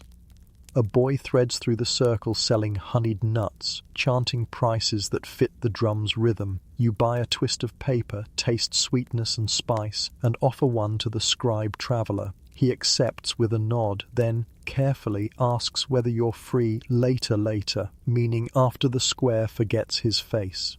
You incline your head toward the lane that curves by the rosemary vendor's wall, a neutral corner in your map of the night. He understands he'll pass once, not twice, at the turning of the next song. You respect a man who listens to directions on the first try. The dancer returns for a finale with torches, the flames cupped low so they lick but do not bite. She draws bright lines that hang in the dark for heartbeats. The crowd is silent in that way that feels like praise. A gust circles the square. You smell river salt, lamp smoke, and something sharp, cinnamon from a vendor's last pot of wine. In the breath between one spin and the next, you catalogue what the night has handed you. One scribe with clean questions, two potential patrons with generous hands, and a courtyard of people reminded that a city is a chorus more than a solo. Third light joke. You promise yourself you'll never balance a wine jug on a ladder unless it's full. If you're going to risk a fall, you may as well be rewarded on the way down. Applause scatters like small rain. The troupe bows, coins glitter mid-air, and the tibia player finally lowers his pipes, cheeks deflating with a sigh you can hear from your place. You step back as the circle dissolves into eddies of talk, and you let one of those eddies carry you toward the rosemary wall, where the scent is calmer and the shadows polite. On the way, a girl of 9 tries to imitate the acrobat's handstand, flips one foot skyward and collapses in laughter. Her mother laughs too and gives her a chestnut. You feel that small warmth strike home, the city training its future to delight in balance. The traveler scribe keeps his word, passing once, pausing just enough for recognition to click into place, then moving on to the corner where the light from a single lamp paints the wall with amber. You follow at your pace, not slow, not quick. The belt a notch tighter, the brooch steady, the nard a soft halo. Your ears hold the square for a moment longer, the echo of drums, the tales of laughter, then release it as your night narrows back from stage to street, from chorus to duet. The city's show goes on behind you. Your own show steps lightly forward, practiced and kind. The lane beyond the rosemary wall opens into a familiar tavern courtyard, a place that hums with just the right volume, enough conversation to blur yours into the background, but not so loud you have to lean in and repeat yourself. The air smells of roasting meat and warm bread, the kind that makes you aware of your own hunger whether or not you planned to eat. A spit turns slowly over a brazier near the far wall, fat, dripping onto coals with a hiss that punctuates the room's rhythm. You spot an empty table near the side, half in shadow, half lit by a single oil lamp. It's the kind of spot you can work from, visible to those who know how to look, invisible to those who don't.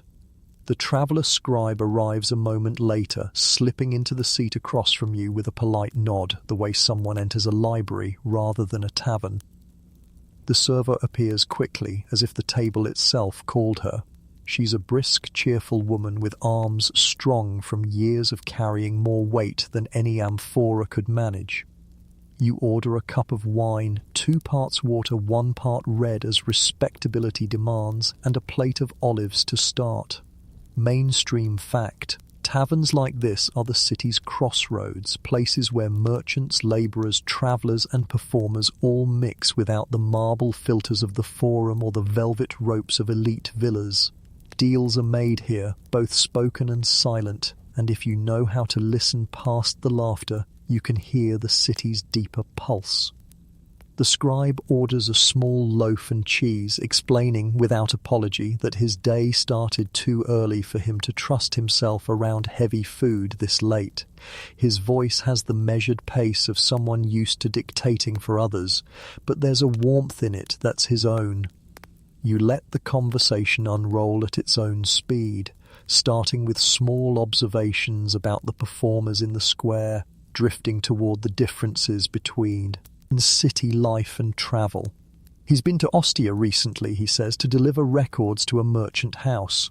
Quirky tidbit: Ostia's harbour bustles not just with cargo ships but with bathhouses so large they rival some temples, a fact that always surprises people who think ports smell only of fish.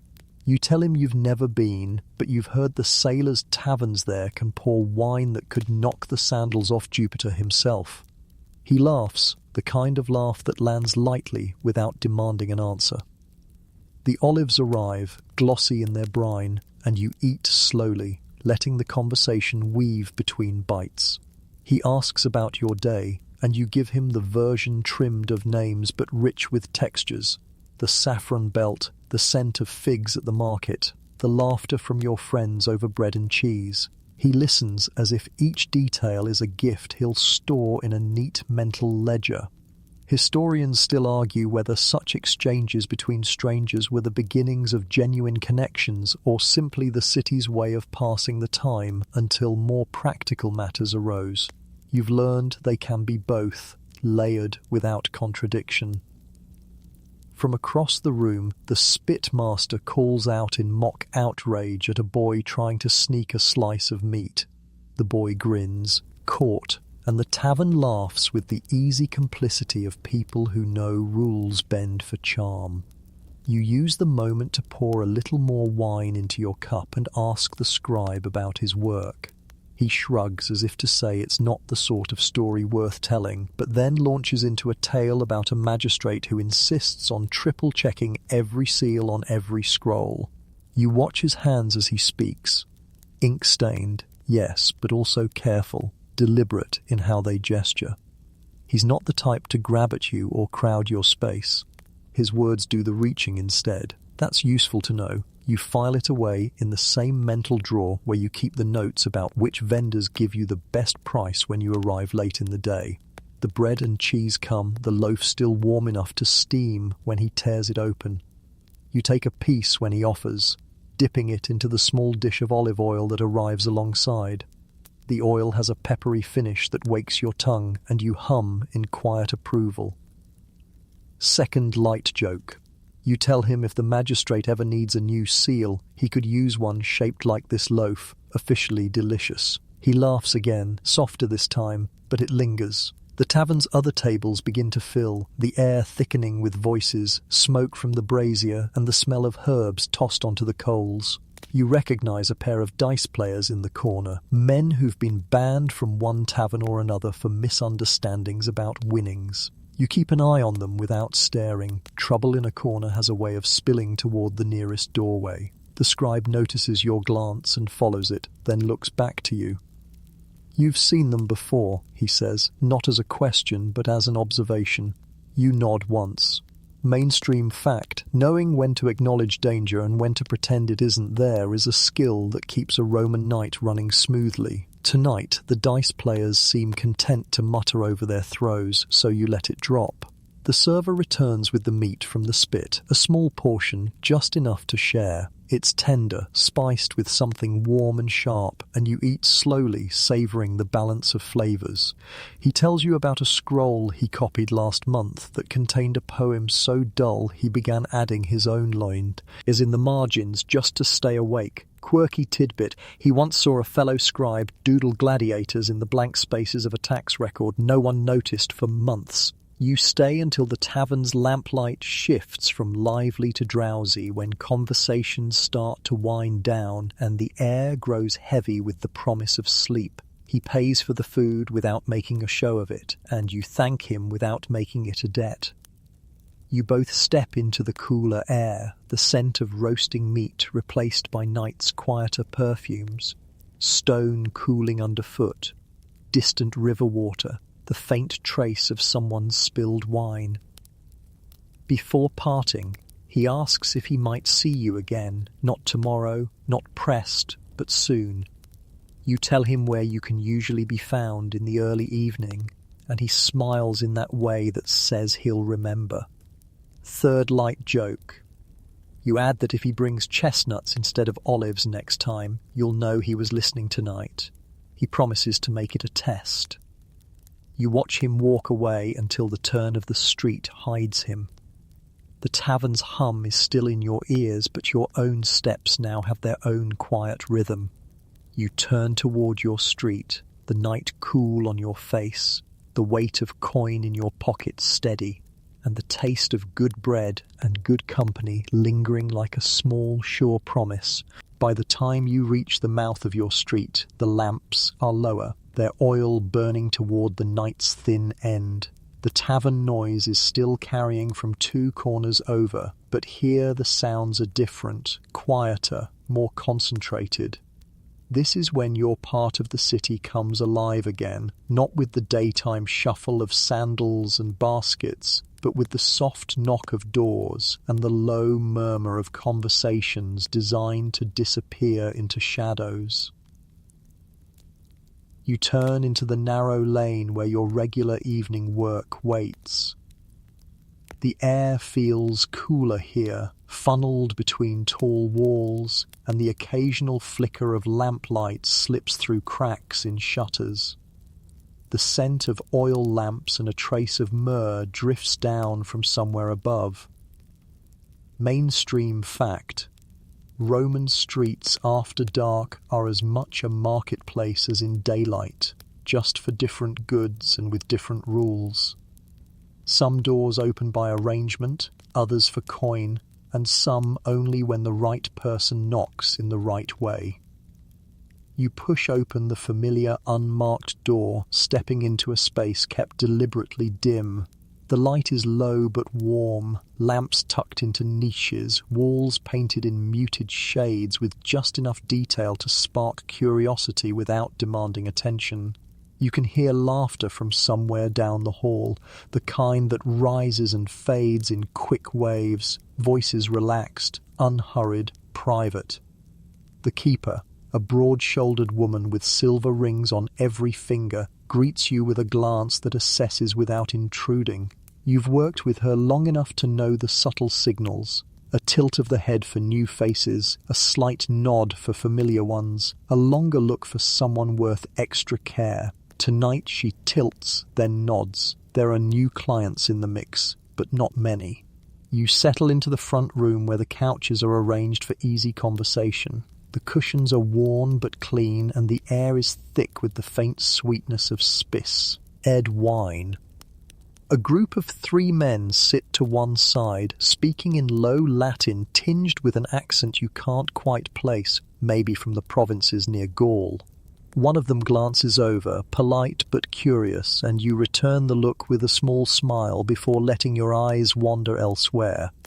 You've learned not to catch too quickly. Interest should feel like a discovery, not a handout. A regular slips in, a merchant whose tunic is always new but whose sandals never are. He greets you by name and asks about your day, the way some men ask about the weather, as a prelude to something more. You join him at a side table, the bronze lamp between you casting both your faces in a honeyed glow. The conversation starts with the market, drifts to the latest chariot races, then edges toward his plans for the week. He mentions an upcoming trip to Ostia and wonders aloud whether you've ever seen the sea at night. Quirky tidbit: you know sailors who swear that the sea glows faintly when the moon is new, lit from within by tiny living sparks. You tell him you've heard of it, and he promises to describe it to you when he returns. The keeper passes through the room, her rings catching the light, her eyes scanning without hurry. She pauses near your table long enough to leave a small dish of nuts and a reminder that there's a client in the back who asked for you by description but not by name. Historians still argue whether such arrangements by description, by rumour, were meant to protect clients or to test a worker's reputation. You thank her, finish the wine in your cup, and excuse yourself from the merchant with a promise to talk again before he travels. The back room is quieter still, lit by a single hanging lamp whose wick is trimmed so low the flame barely moves.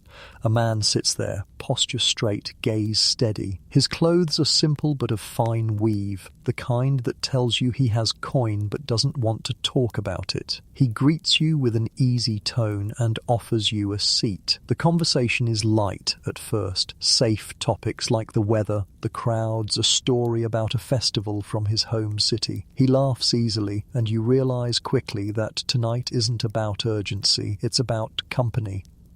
Mainstream fact: not all evening business is swift or transactional. Many seek companionship, someone to listen without judgment, to pass an hour without the weight of expectations outside these walls. You let the talk flow, adding bits of your own day in return, steering gently when the pauses grow too long. He asks about your work in a way that isn't prying, just curious, and you answer with the practiced balance of honesty and craft.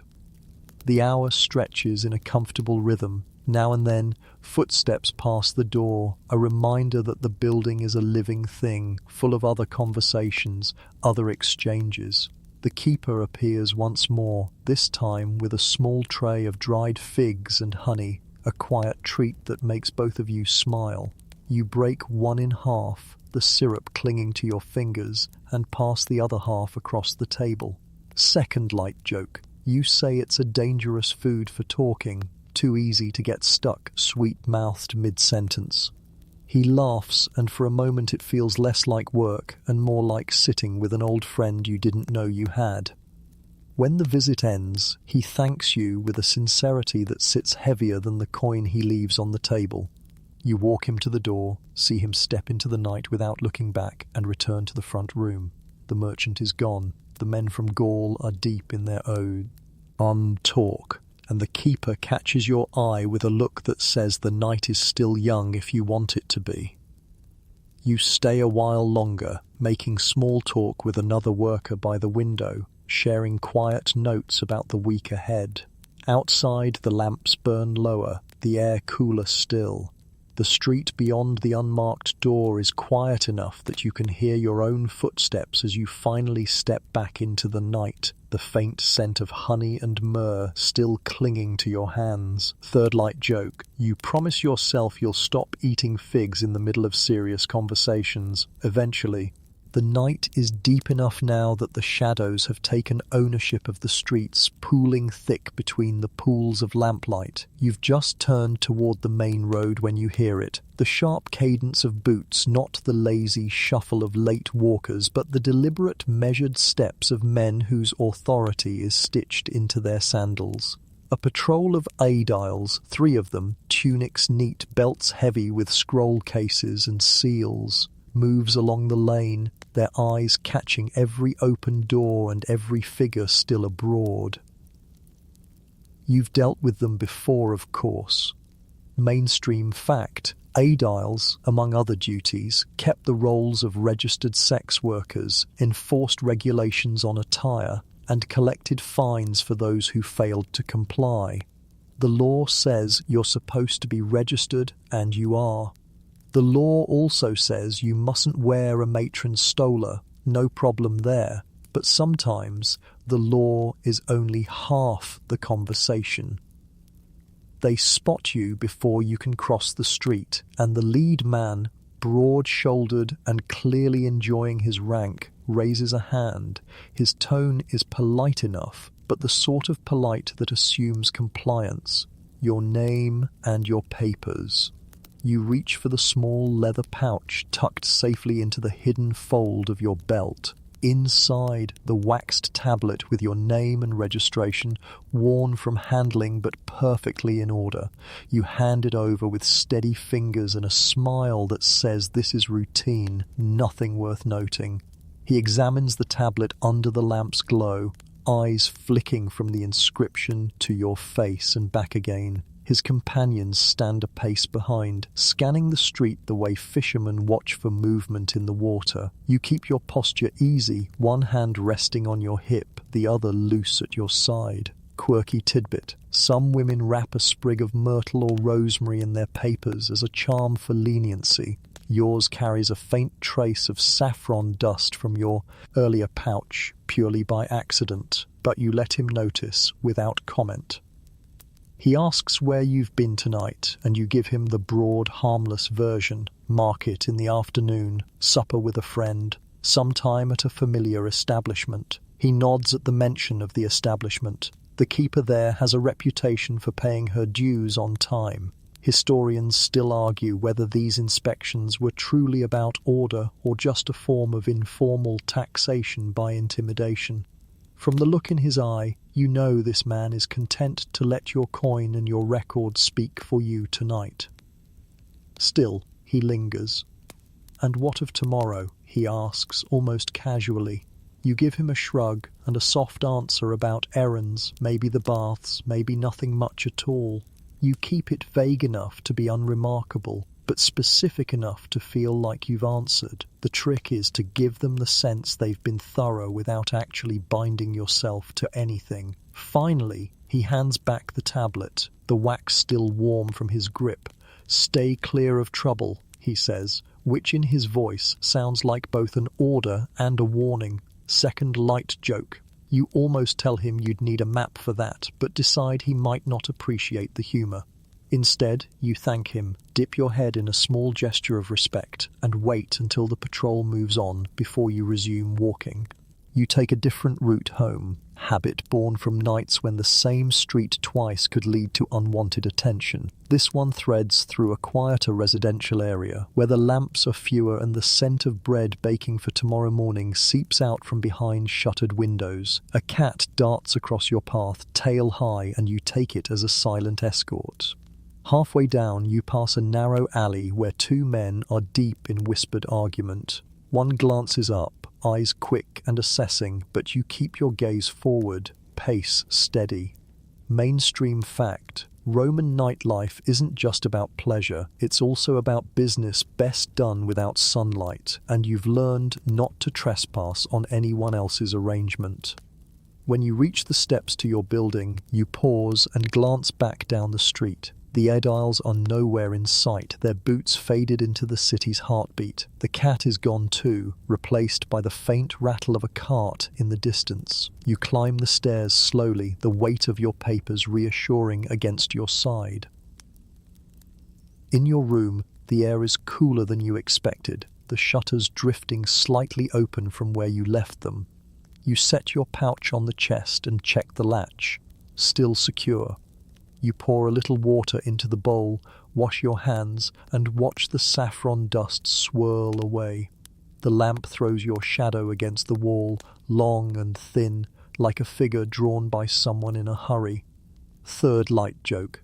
You mutter to your shadow that you've had enough inspections for one lifetime, and the shadow obligingly nods in agreement. The room is still except for the faint hum of the street outside, and you let the stillness settle into your bones. The night has been busy, but not dangerous, and in this city, that's its own kind of victory. You don't stay indoors long. The night still has hours in it, and the pull of the streets is as steady as the tide. You gather your shawl, slip the dolphin brooch into a safer position against your shoulder, and head toward the neighborhood where music and dice tend to keep company until dawn. The air outside is cooler now, with a faint dampness that hints the river is turning over in its sleep. The streets between here and there are quieter than the forum's edge, but not empty. A trio of young men passes you, laughing too loudly, the wine heavy in their voices. A woman in a dark green shawl crosses the road ahead, vanishing into a doorway without looking back. The lamps in this part of the city are spaced farther apart, so you walk in and out of light like a story told in fragments. Mainstream fact: Rome after dark is neither lawless nor safe. It's a patchwork of territory, each watched over by people who know its rhythms. Step lightly and you belong. Step wrong and you stand out. The gathering is in a small courtyard behind a tavern, its entrance marked only by the low thrum of music and the occasional burst of laughter. You push open the side gate and step into a space alive with low firelight. Lanterns hang from the branches of a single fig tree in the center, casting its shadow like lace across the stone floor. Around the edges, people sit on stools or low benches, cups in hand, eyes bright from wine or victory at the dice table. A man with a small drum taps a rhythm while another plucks at a lyre, the tune weaving lazily between conversations. You spot Dacia across the way, leaning back against a column with her shawl draped like a curtain over one shoulder. She catches your eye and gestures toward an empty seat beside her. You cross the courtyard, weaving between clusters of players, hunched over the dice boards chalked onto tabletops. She greets you with a smile that suggests she's already ahead in the night's small fortunes. "Wine?" she asks, and without waiting for an answer, signals to a passing boy who brings 2 cups, the rims sticky with honey and herbs. You take a sip. The wine is sweet, the kind meant to keep people lingering rather than stumbling home. From where you sit, you can see most of the courtyard. A group of men in the far corner are bent over a dice game, their faces a mix of calculation and bluff. Mainstream fact: Roman dice, often made of bone or ivory, come with their own small superstitions. Some players breathe on them for luck. Others avoid touching them with their left hand. One man here kisses his dice before every throw, earning mock groans from his opponents. Dacia leans in and tells you about a dancer who passed through earlier, performing with a pair of torches so close to her skin that the onlookers swore she'd burned away the night's bad luck. Quirky tidbit: some performers claim to coat their skin with a thin layer of oil and ash to protect from flame, though whether it works or is just bravado, no one can say for sure. You file it away, an image worth remembering. The dice game closest to you grows louder as the stakes rise. A man in a deep red tunic wins a throw, sweeping the coins toward him with a grin. He glances over, catching your eye, and raises his cup in a wordless toast. You return the gesture, letting your smile linger just long enough for him to notice. Dacia smirks. "Careful," she says. "That one thinks winning at dice makes him lucky everywhere." First light joke. You reply that luck is a good start, but it still needs training. The music shifts to something slower, the drum tapping only every few beats now. People settle deeper into their seats, and the conversations take on a softer tone. You and Dacia trade updates: who's been seen with whom, which patrons are in town, which are gone. She mentions the wealthy importer again, the one she'd spoken of earlier, and says he's hosting another gathering in 2 nights. You note it. Invitations to those circles can ripple outward in ways that last weeks. A boy comes around with a tray of roasted chickpeas, the shells still warm from the pan. You take a handful, tossing one into your mouth as you watch the dice players' faces. One man's smile is too fixed, another's fingers twitch every time the dice land close to a win. Mainstream fact: gambling is officially frowned upon in Rome except during certain festivals, but in practice, games like these happen in almost every neighborhood. The risk is part of the draw, coins changing hands, fortunes shifting on the roll of a bone cube. Dacia excuses herself to join a conversation at another table, leaving you alone for a moment. You take the chance to stand and wander toward the dice game in the corner, the one with the man in the red tunic. He sees you coming and shifts slightly to make space. "Care to bring me luck?" he asks, half a challenge, half an invitation. You watch a few rounds first, letting the rhythm of the game sink in. The dice clatter against the wood, the players' voices rise and fall, and the coins gleam in the firelight. You place a single coin on the table, not enough to matter, just enough to join. Your first throw is nothing special, but you smile as if it's exactly what you wanted. Second light joke. You tell the table you're just here to balance the luck, not tip it. The man in red laughs, and the others lean in, curious. A few rounds later, you step back, your single coin doubled, and not because of skill, but because you know when to leave the table. You nod to the man in red who watches you go with that same wordless toast in his eyes. The night has thinned a little. A few players have left, and the music is softer still. You find Dacia again, and the two of you share the last of the honeyed wine before deciding to leave together. Third light joke. You say it's always best to leave a party before the dice decide they own you. She laughs, agreeing that the dice have long memories and short tempers. You step back into the street, the cool air wrapping around you like a gentle warning that dawn isn't as far off as it feels. The courtyard fades behind you, but the scent of honey, roasted chickpeas, and the faint tang of fire follows you into the quieter lanes. You and Dacia part at the corner where the fig tree's shadow thins into ordinary night, and your sandals whisper toward home. The city has softened to that late-hour hush where even laughter sounds padded, like it's wearing slippers. You are thinking of warm bread in the morning and whether the blue wool will still be waiting at the fabric store when a shout lurches out of a doorway 2 houses ahead. Too loud, too sudden, the ragged edge of wine talking with a borrowed voice. You slow, not stopping, the way a cat pretends it hasn't heard a dog. The shout comes again, followed by the thump of a stool leg on stone. A man staggers out, broad, red-faced, tunic carelessly belted so the knot lists like a wounded boat. You recognize him from dice nights, a customer whose luck is usually better than his manners. Tonight, manners are in the gutter, hunting for coins. He spots you and brightens with the terrible gladness of the suddenly inspired. "Hey, Saffron," he says, trying to click his fingers and producing only a damp approximation. His gaze takes in the brooch, the belt, the shawl, glints of recognition, or at least possession. You, company. The word droops like an overripe fig. You keep your stance easy, angle your body so you're half-turned, a line toward escape already drawn. "Not tonight," you say, gentle as a quilt. "Try the corner house, lamps still lit." You point down the lane with a casual flick that would make Livia proud. He laughs, a bark that stumbles. You think you're too fine now, saffron and dolphins? He sways closer, and you step back once, the distance you always keep, a belt notch turned into space. Mainstream fact, many houses keep a doorkeeper or hired man inside after dark, precisely for moments like this, because wine turns some tongues to fire and some hands to trouble. You know the keeper here. You also know her ears are better than most men's, eh? Yes.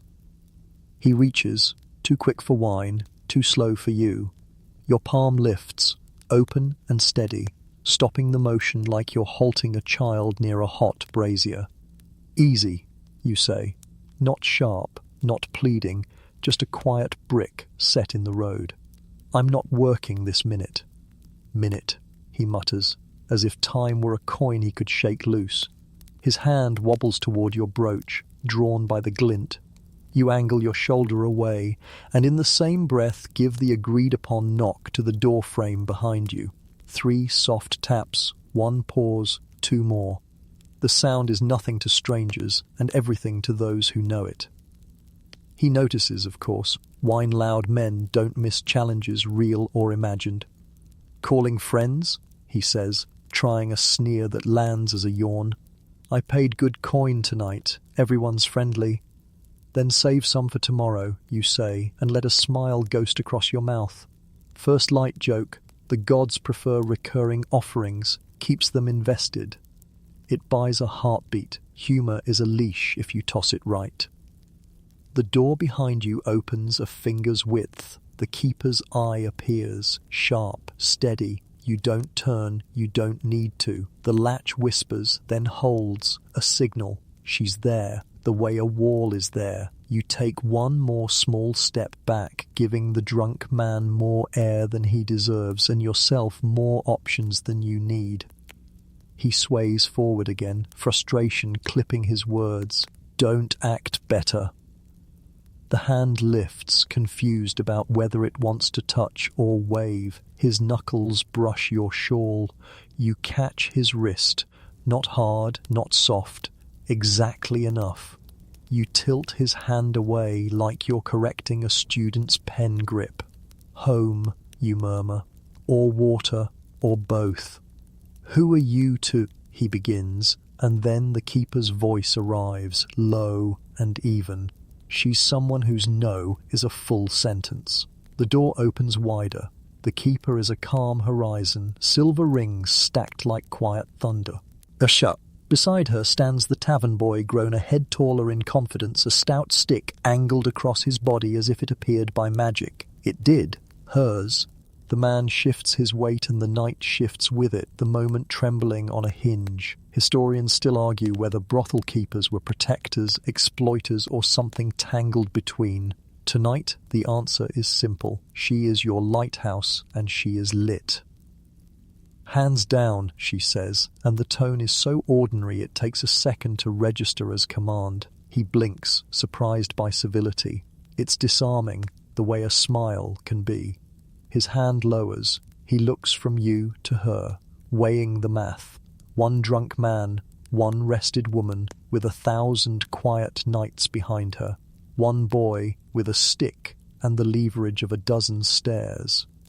He tries one more line, slurring it into something like charm.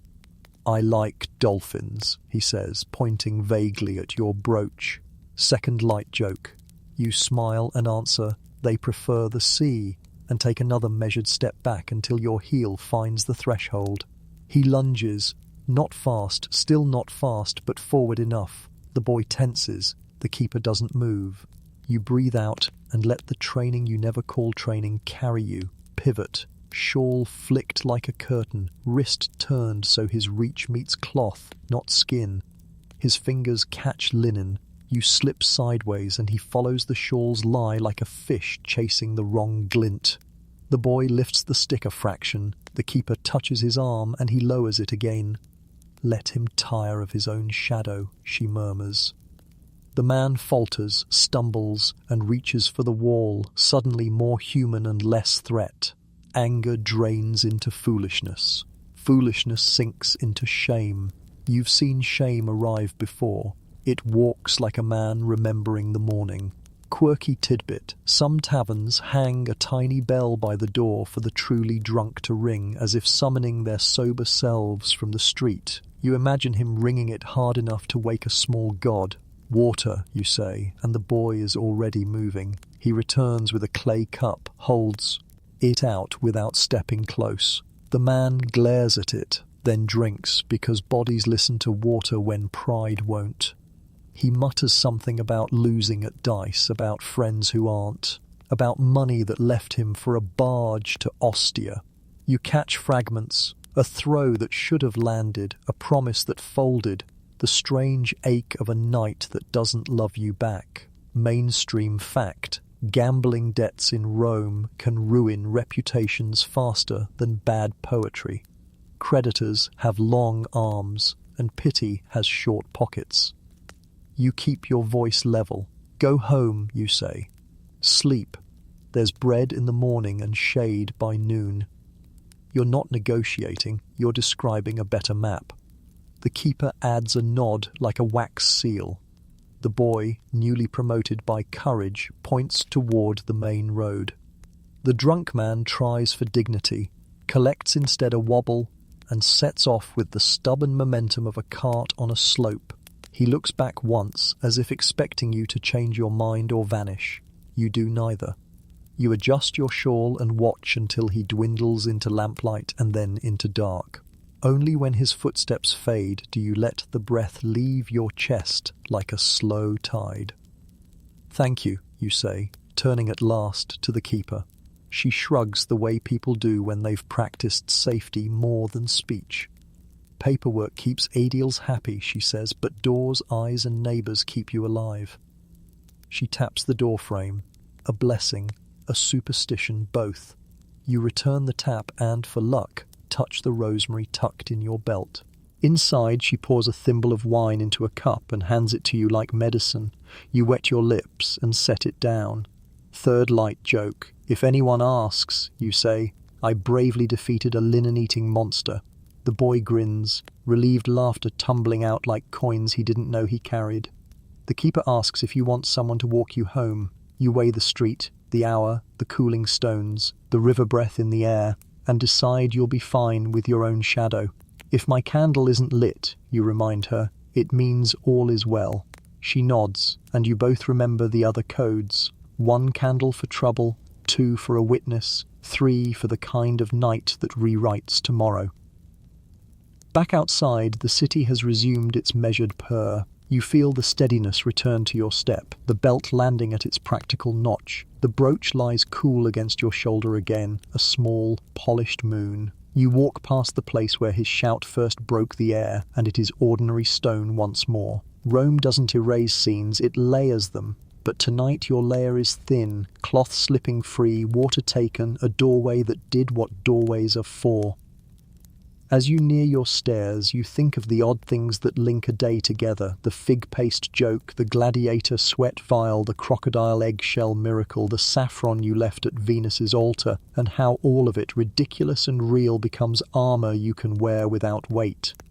Historians still argue whether what you do is power or peril. You know it's both, and that the difference on some nights is a knock, a neighbor, and a shawl that knows when to lie. Back in your room, you slip the bolt with a soft click that sounds like the night agreeing to leave you alone. The air is cool from the cracked shutters. The city's hush spills in like water through a narrow channel. You light the small lamp with the wick trimmed short, and its flame cups your hands in amber. Mainstream fact, Roman lamps drink olive oil the way senators drink flattery, steadily. You keep a little jar beside the chest because running out in the dark turns every shadow into a philosopher with bad timing. You set the lamp on the floor near the window and sit where the sill can bruise your elbows pleasantly while you look out. Rooftops make a grey sea under the moon. Terracotta tiles lift and fall like waves. Chimneys rest like patient ships.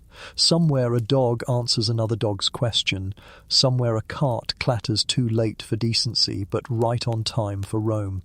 You loosen the belt a notch, the indoor notch, the one that admits the day is over, and tug your shawl higher against the draft slipping past the shutter's gap. The city beyond is all whispers. A couple speaks low in the lane. Footsteps click, fade, and multiply, as if they brought their own little echoes. You set your pouch on the chest, untie the thin leather thong, and spill the coins onto the blanket where the lamp makes them look warmer than they feel. Denarii here, sestertii there, a scatter of asses that you corral with a finger like sheep needing a gate. Mainstream fact tucked into your hands. The denarius rules daily Roman commerce. 4 sestertii to a denarius, and every worker you know keeps that math in lung memory. You sort by habit, tapping one coin to another to hear the polite clink that tells you they're real company and not the kind that flakes into disappointment.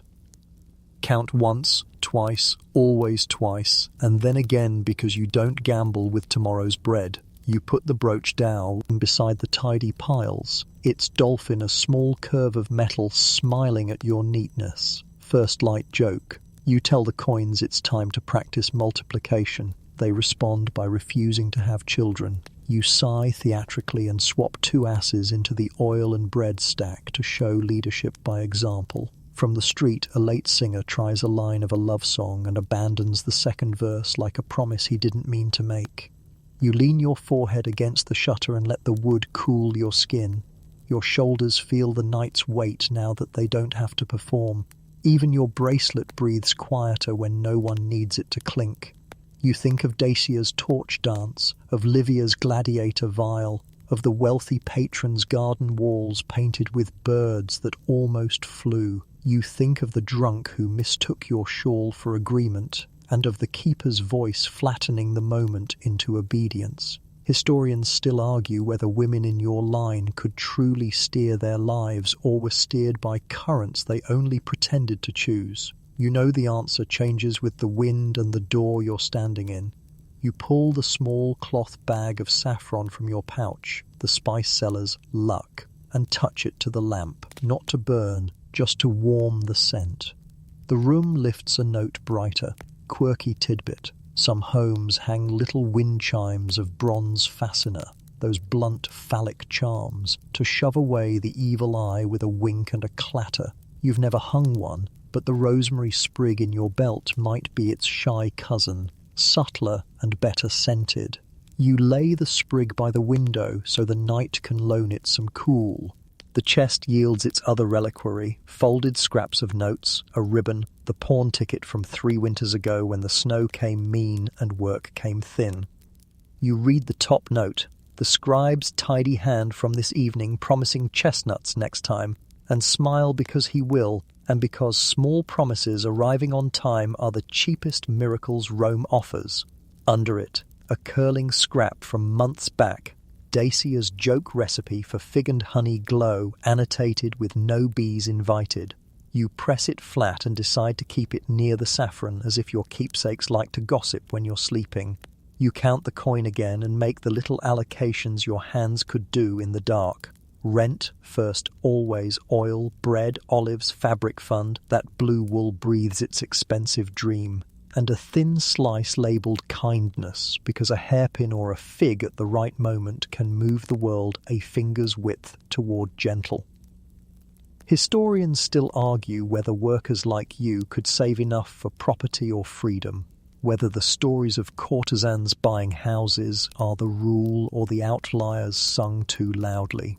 You've seen both kinds, the woman who bought her room and lined the shutters in lemonwood, and the man who pawned his sandals twice in a week and blamed the weather. Your math lives between those two, stubborn and unromantic. The lamp pops softly, a bubble of oil speaks or maybe complains. You top it up with a careful pour and wipe the rim with the edge of your sleeve. Second light joke, you tell the lamp it's the thirstiest roommate you've ever had.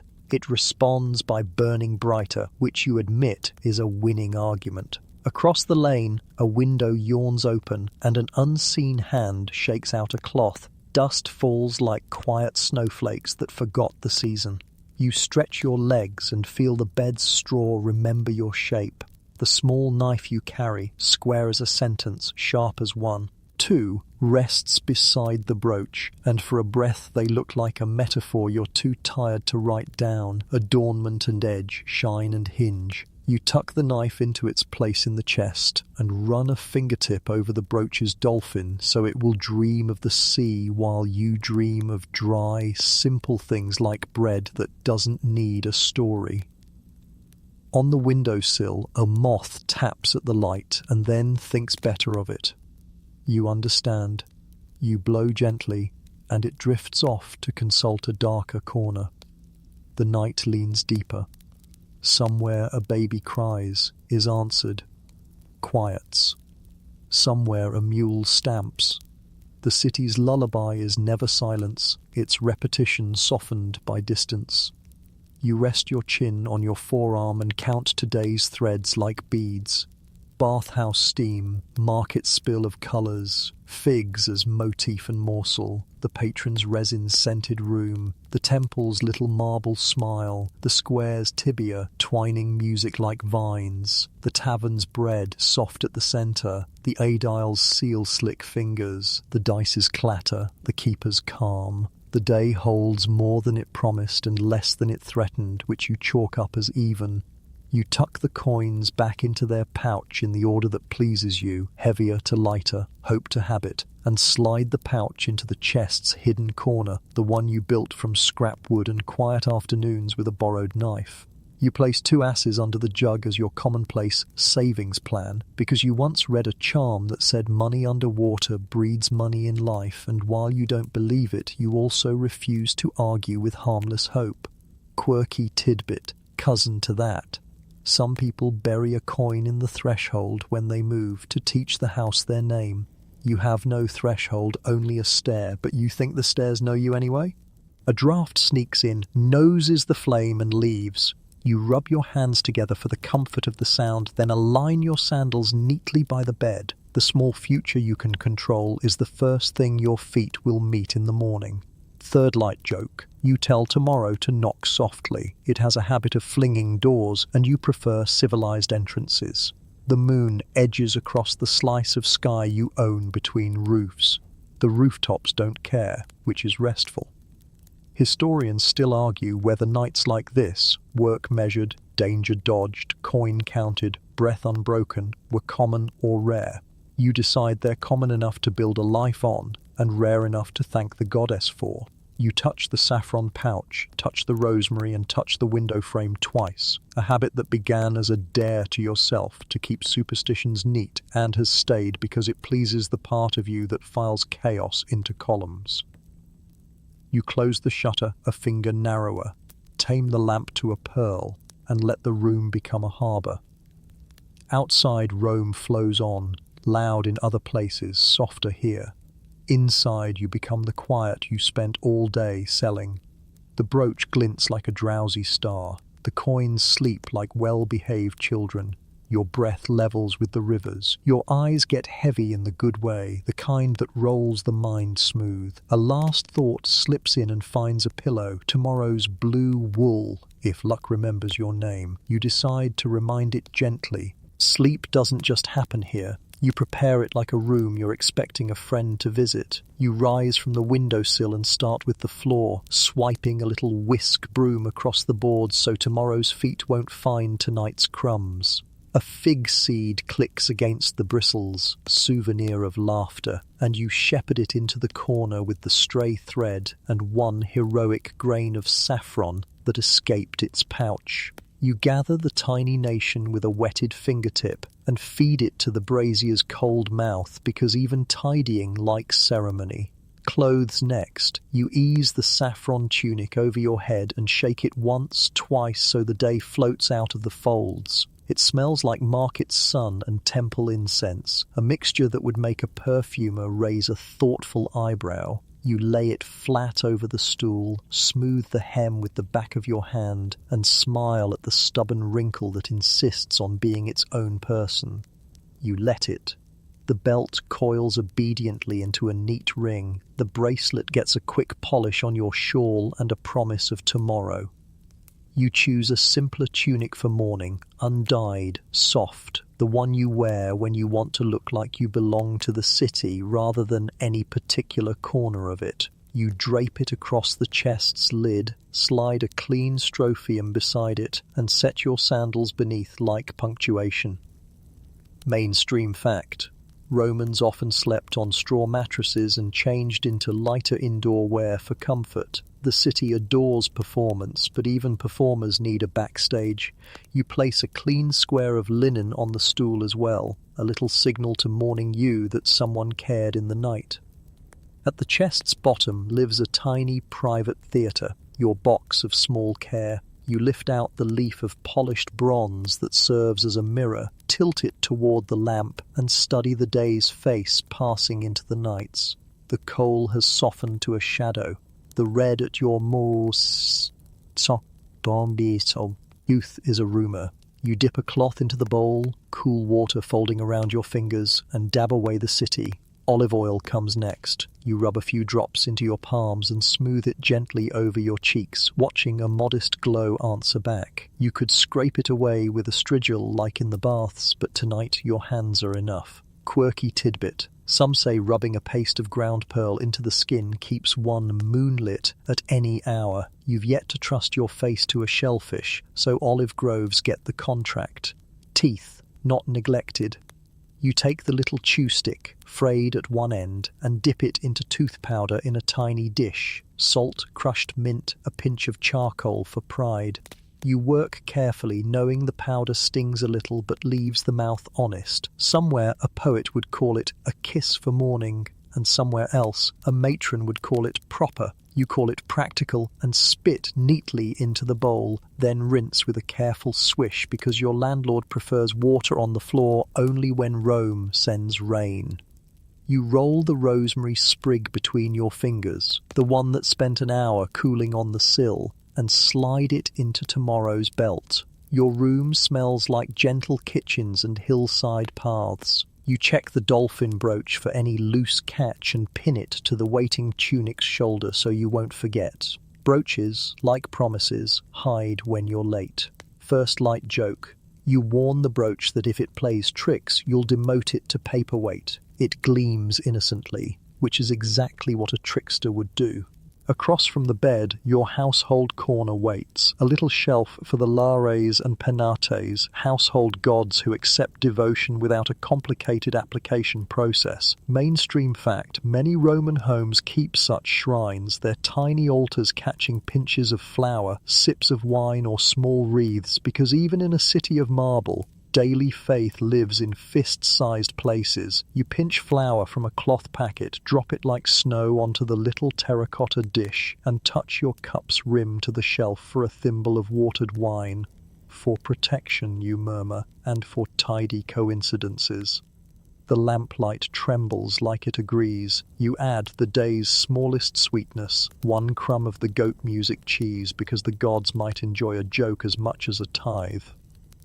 You set your papers, registration tablet, pawn ticket, the scribe's neat note, into their order, sliding them beneath the chest's lip where your fingers can find them before your brain wakes up. The knife gets its glance, the window its fraction of a close, not too tight. You like the air to remember you. And the door its bar set down with the solemnity of final punctuation. You test the bar twice, door, then shoulder, just to feel the wood answer present.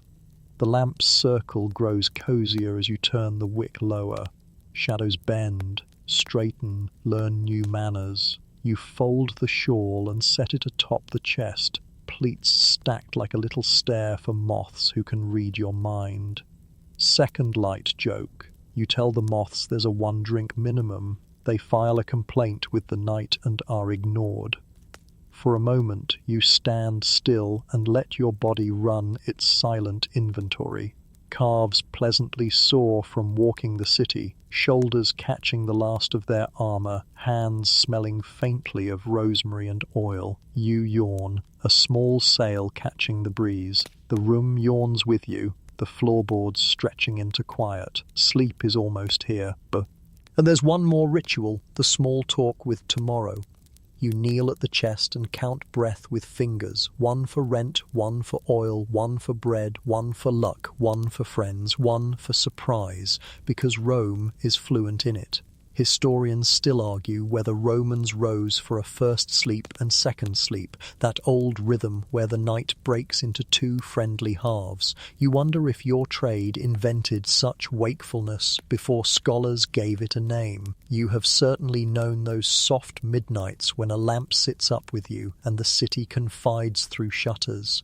You slip into the lighter indoor tunic and feel it say, hush, against your skin. The bed rustles, straw adjusting its loyalties to your shoulders and hips. You fluff the thin pillow, more ambition than feathers, and tuck the corner under your chin the way you did as a child, back when sleep came on command and mornings were not yet employers. Outside, Rome settles into its late chorus, a mule stamping once, a door murmuring shut, someone laughing too softly to be trouble. You lift the lamp, take it on a slow tour of the room's edges, corners, chest, door, window, so no shadow gets ideas, and set it down again with the wick barely breathing. Your eyes adjust, find the contours they like, the soft line of shawl, the small curve of brooch, the coins asleep in their pouch. You think of the fabric stall's blue wool and promise yourself you will at least touch it tomorrow, even if you leave it there to dream of you. You turn onto your side, pull the blanket to your shoulder, and slide a spare hairpin under the pillow, not for drama, just for the old rumour that dreams avoid sharp company. Quirky tidbit. Some swear by placing a wolf's tooth near the bed to chase nightmares. Others stitch a red thread into the pillow seam as a road no ill spirit crosses. You make do with hairpin and rosemary. Economy's version of faith. The room's last business is the sky. Through the narrow slit of window, a slice of moon leans like a boat, carrying the night toward the river. You listen for the water as if it could decide your pace. It answers with a hush that matches your breathing. Third light joke. You tell tomorrow it may enter only with chestnuts and reasonable expectations. The city purrs as if it got the message. The lamp's tiny flame holds like a held hand, then eases a fraction lower, as if it, too, needs to rest. Your thoughts stretch long and thin, the day melting into a soft braid of images, the bathhouse steam, the market figs, the quiet smile of the priestess, the acrobat's ridiculous dignity mid-air, the tavern's warm bread, the aedile's seal like a small moon, the dice clatter falling harmlessly past you, the keeper's voice anchoring the night. Everything arranges itself gently on a shelf behind your eyes. You breathed. The once more for luck, once more for friends, once more for yourself. The rosemary by the belt releases one last green sigh. The brooch keeps its silver counsel on the waiting tunic. Your sandals face forward like eager little ships, and you, finally, let go of the oars. The river of the city carries you without asking questions, and sleep, trained by ritual, arrives on time like a good patron. The first thing you notice is not sound, but the absence of it. The city outside has thinned to a faint, even hum, less a chorus now and more a single low note that you can almost mistake for the sea. You turn in the bed, feeling the straw sigh under your weight, and your eyes rest on the dim curl of lamplight at the edge of the room. It is the last ember of the night, the one you leave burning so the dark remembers you live here. The air is cooler now, the heat of the day entirely gone, replaced by the soft breath of pre-dawn. A breeze slides through the barely open shutters, bringing with it a mix of scents. Damp stone, a ghost of rosemary from the sprig at your belt, and the faint ash of someone's cooking fire finally surrendering to the night. You let the air wash over you, unhurried. Mainstream fact, most Roman streets fall into this strange balance just before sunrise. Quiet enough to hear the smallest sounds, alive enough that you know the city is only resting, never truly asleep. Your body feels heavy in the good way, as if every muscle has been unknotted and set gently back in place. You stretch one leg, then the other, toes brushing the folded edge of the blanket, and you think about the day you've just lived. The steam of the bathhouse, the market's fig-sweet heat, the temple's marble smile, the square's juggling fig, the quiet talk in the tavern, the brush with the aediles, the honeyed wine at the dice game, the drunk man's shout turned to silence, the coins counted in the lamp's glow. It all sits in you like the aftertaste of a good meal, distinct but no longer urgent. You roll to your side so you can see the window. Through the narrow gap, the rooftops are black cutouts against a sky that has begun to pale. Somewhere in the distance, a cockerel tries its first call of the morning, hoarse and early. Quirky tidbit: some Romans keep roosters not for eggs, but as living alarms, though whether they're more reliable than the city's noise is debatable. You smile, knowing this one will likely argue with itself for another hour before committing to the day. Your hand finds the pouch of coins again, not to count them this time, but just to feel their shape. They are cool against your palm, their weight familiar and grounding. You set them back in their place without opening your eyes. The dolphin brooch waits on the tunic draped across the chest, catching the tiniest flicker of lamp and answering with a shy glint. First light joke, you tell it not to swim away before breakfast. Somewhere close by, a door opens and closes softly, someone heading to the bakery to claim the first warm loaves. You can almost smell the bread already, mingled with the faint citrus of crushed bay leaves from a neighbour's cooking pot left to soak overnight. The sound of a bucket on a rope drifts up from a courtyard as someone draws water from the well, the rope creaking like an old storyteller clearing his throat. Mainstream fact: many Romans collect fresh water at dawn when the streets are safest and the queues are short. It is a time when gossip travels faster than the bucket. You let your mind step outside for a moment into those streets, imagining the smooth stones under your sandals, the feel of a cup of water cool enough to bite your teeth. But the bed holds you, and you have nowhere to be until the sun is high enough to paint the market stalls in gold. This is the luxury you work for, not jewels, not marble courtyards, but the right to let the morning arrive without dragging you out of your dreams. The lamp is almost done. Its flame is a tiny tongue now, tasting the air with less and less conviction. You lean over, pinch the wick between wetted fingers, and let darkness take the room fully. It feels softer this way, the shapes less defined, the corners closer, the world distilled to the sound of your own slow breath. You pull the blanket up, fold your arm under your head, and close your eyes to the city's last night face.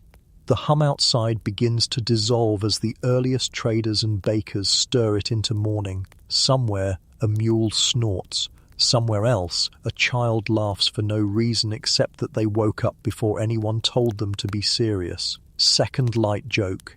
You promise yourself that if you dream tonight, it will be of figs that juggle themselves. Your breathing matches the rhythm of the street below, where even footsteps are measured now. The day will come with its usual mix of coins and questions, but for this thin hour, you belong entirely to the quiet. The rosemary's scent deepens in the cool air. The brooch stays faithful. The sandals wait like patient conspirators. You let the last image of the night be the temple's goddess, marble and amused, holding the city in her palm the way you hold a coin, knowing its weight, but not spending it just yet. And now, you let go of the streets completely. The noise, the smells, the shifting light, they all dim into something softer, further away, as if the whole city has stepped back to give you space. The bed is warm, where you've made it your own. The blanket a steady weight that holds you without asking anything in return. Each breath is slower than the last, carrying you down toward the kind of sleep that doesn't watch the clock. The air through the shutters is cool, and even now the rosemary's scent blending with the faint mineral smell of the night. You imagine the rooftops settling, the market stalls waiting, in stillness, the lamps snuffing themselves out one by one. Rome itself is dozing, its heartbeat slower, its thoughts gentler. You can feel the quiet wrap around you, not as a stranger, but as something that's been with you all along. Your muscles loosen, your mind drifts, and the last edges of wakefulness blur into the kind of dream space where every sound is a lullaby and every shadow is just another blanket. You're safe in the room you've built, in the night you've earned, and in the small rituals that have carried you here. Somewhere in the dark, the dolphin brooch glints once more, like a wink from the day you'll meet tomorrow. For now, the city sleeps, and so do you. Jewelry next. The good pieces live with a pawnbroker who knows your name and your temper. The everyday pieces live here. You choose glass beads that pretend to be emeralds only if you squint, and a narrow bronze bracelet that clinks when you laugh. It's a cheerful sound, and you like to weaponize cheer when the day threatens to slip. There's a thin gold ring in the box too, but you leave it. Laws and customs frown on certain displays, and besides, the bracelet's sound is friendlier than gold's silence.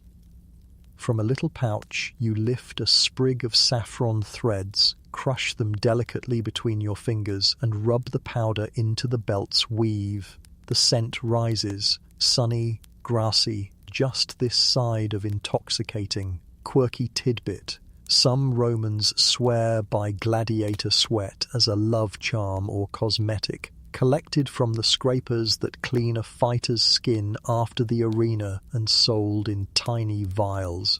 You've seen a vial once, cloudy and expensive. You decided the only sweat on your face would be your own. Thanks. Shoes last. You choose soft leather calci with straps that cross in tidy X's over the arch. You have sandals that lace up the calf. Dramatic and good for the theatrical entrance, but the streets will be hot and your patience thin by noon. Practical feet make for graceful exits. You slide a small knife into the belt, no bigger than your palm, and a fold of coins into the hidden pocket you stitched yourself. Joke 2. You trust the gods, but you trust a hidden pocket slightly more. Before you close the chest, you tuck a ribbon and 2 hairpins into a pouch. Small gifts, easily given, easily treasured. You learned long ago that tiny kindnesses linger longer than compliments, and they soften hard edges when a conversation turns. On the stool you place a plain cloak for when the sun is cruel, and a square of linen for your head if a sudden shower hits. Rome is generous with its weather and its surprises. You pause and breathe. The room smells of nard, myrrh, a little honey, and the old clay of the walls. Your reflection watches you, all dressed and almost someone else. Historians still argue whether colour itself acted as a signal, saffron, flame, or deep blue, marking your trade as surely as a registry entry. You think the truth is messier. Colour, confidence, and coincidence wrapped themselves around you, and people decided what you were before you opened your mouth. You draw the shutters wider, a finger's breadth, and let a slice of noonier light skim the floorboards. Outside, a water seller sings his prices. Someone laughs too loud. A cart rattles, and a dog protests. You test the bracelet's clink with a small flick of your wrist. Yes, that's the note. You tuck a sprig of rosemary into your belt, for luck, for scent, for the superstition that pretends to be practical, and then you do the smallest, bravest thing any Roman does each day. You open the door and step out. Down the stairs, the tavern air has woken into vinegar and bread and last night's dice ghosts. The owner glances up, his eyes sweeping the saffron, the hair, the careful line of coal. He nods without comment. Your rent is paid. Your glass will not be. You return the nod, a bargain affirmed by silence. Joke 3. One day you'll have a place where the floorboards don't announce you like a town crier. But for now, every creak is just applause from the wood. You slip into the street with your scents following like polite shadows, your coins secure, your knife unremarkable, your step unhurried. And in that unhurried step, your work already begins, not in any doorway or room, but in the glance that meets a glance, in the small theatre of colour, metal and movement that signals you are ready for the day, and the day, whether it knows it or not, is ready for you.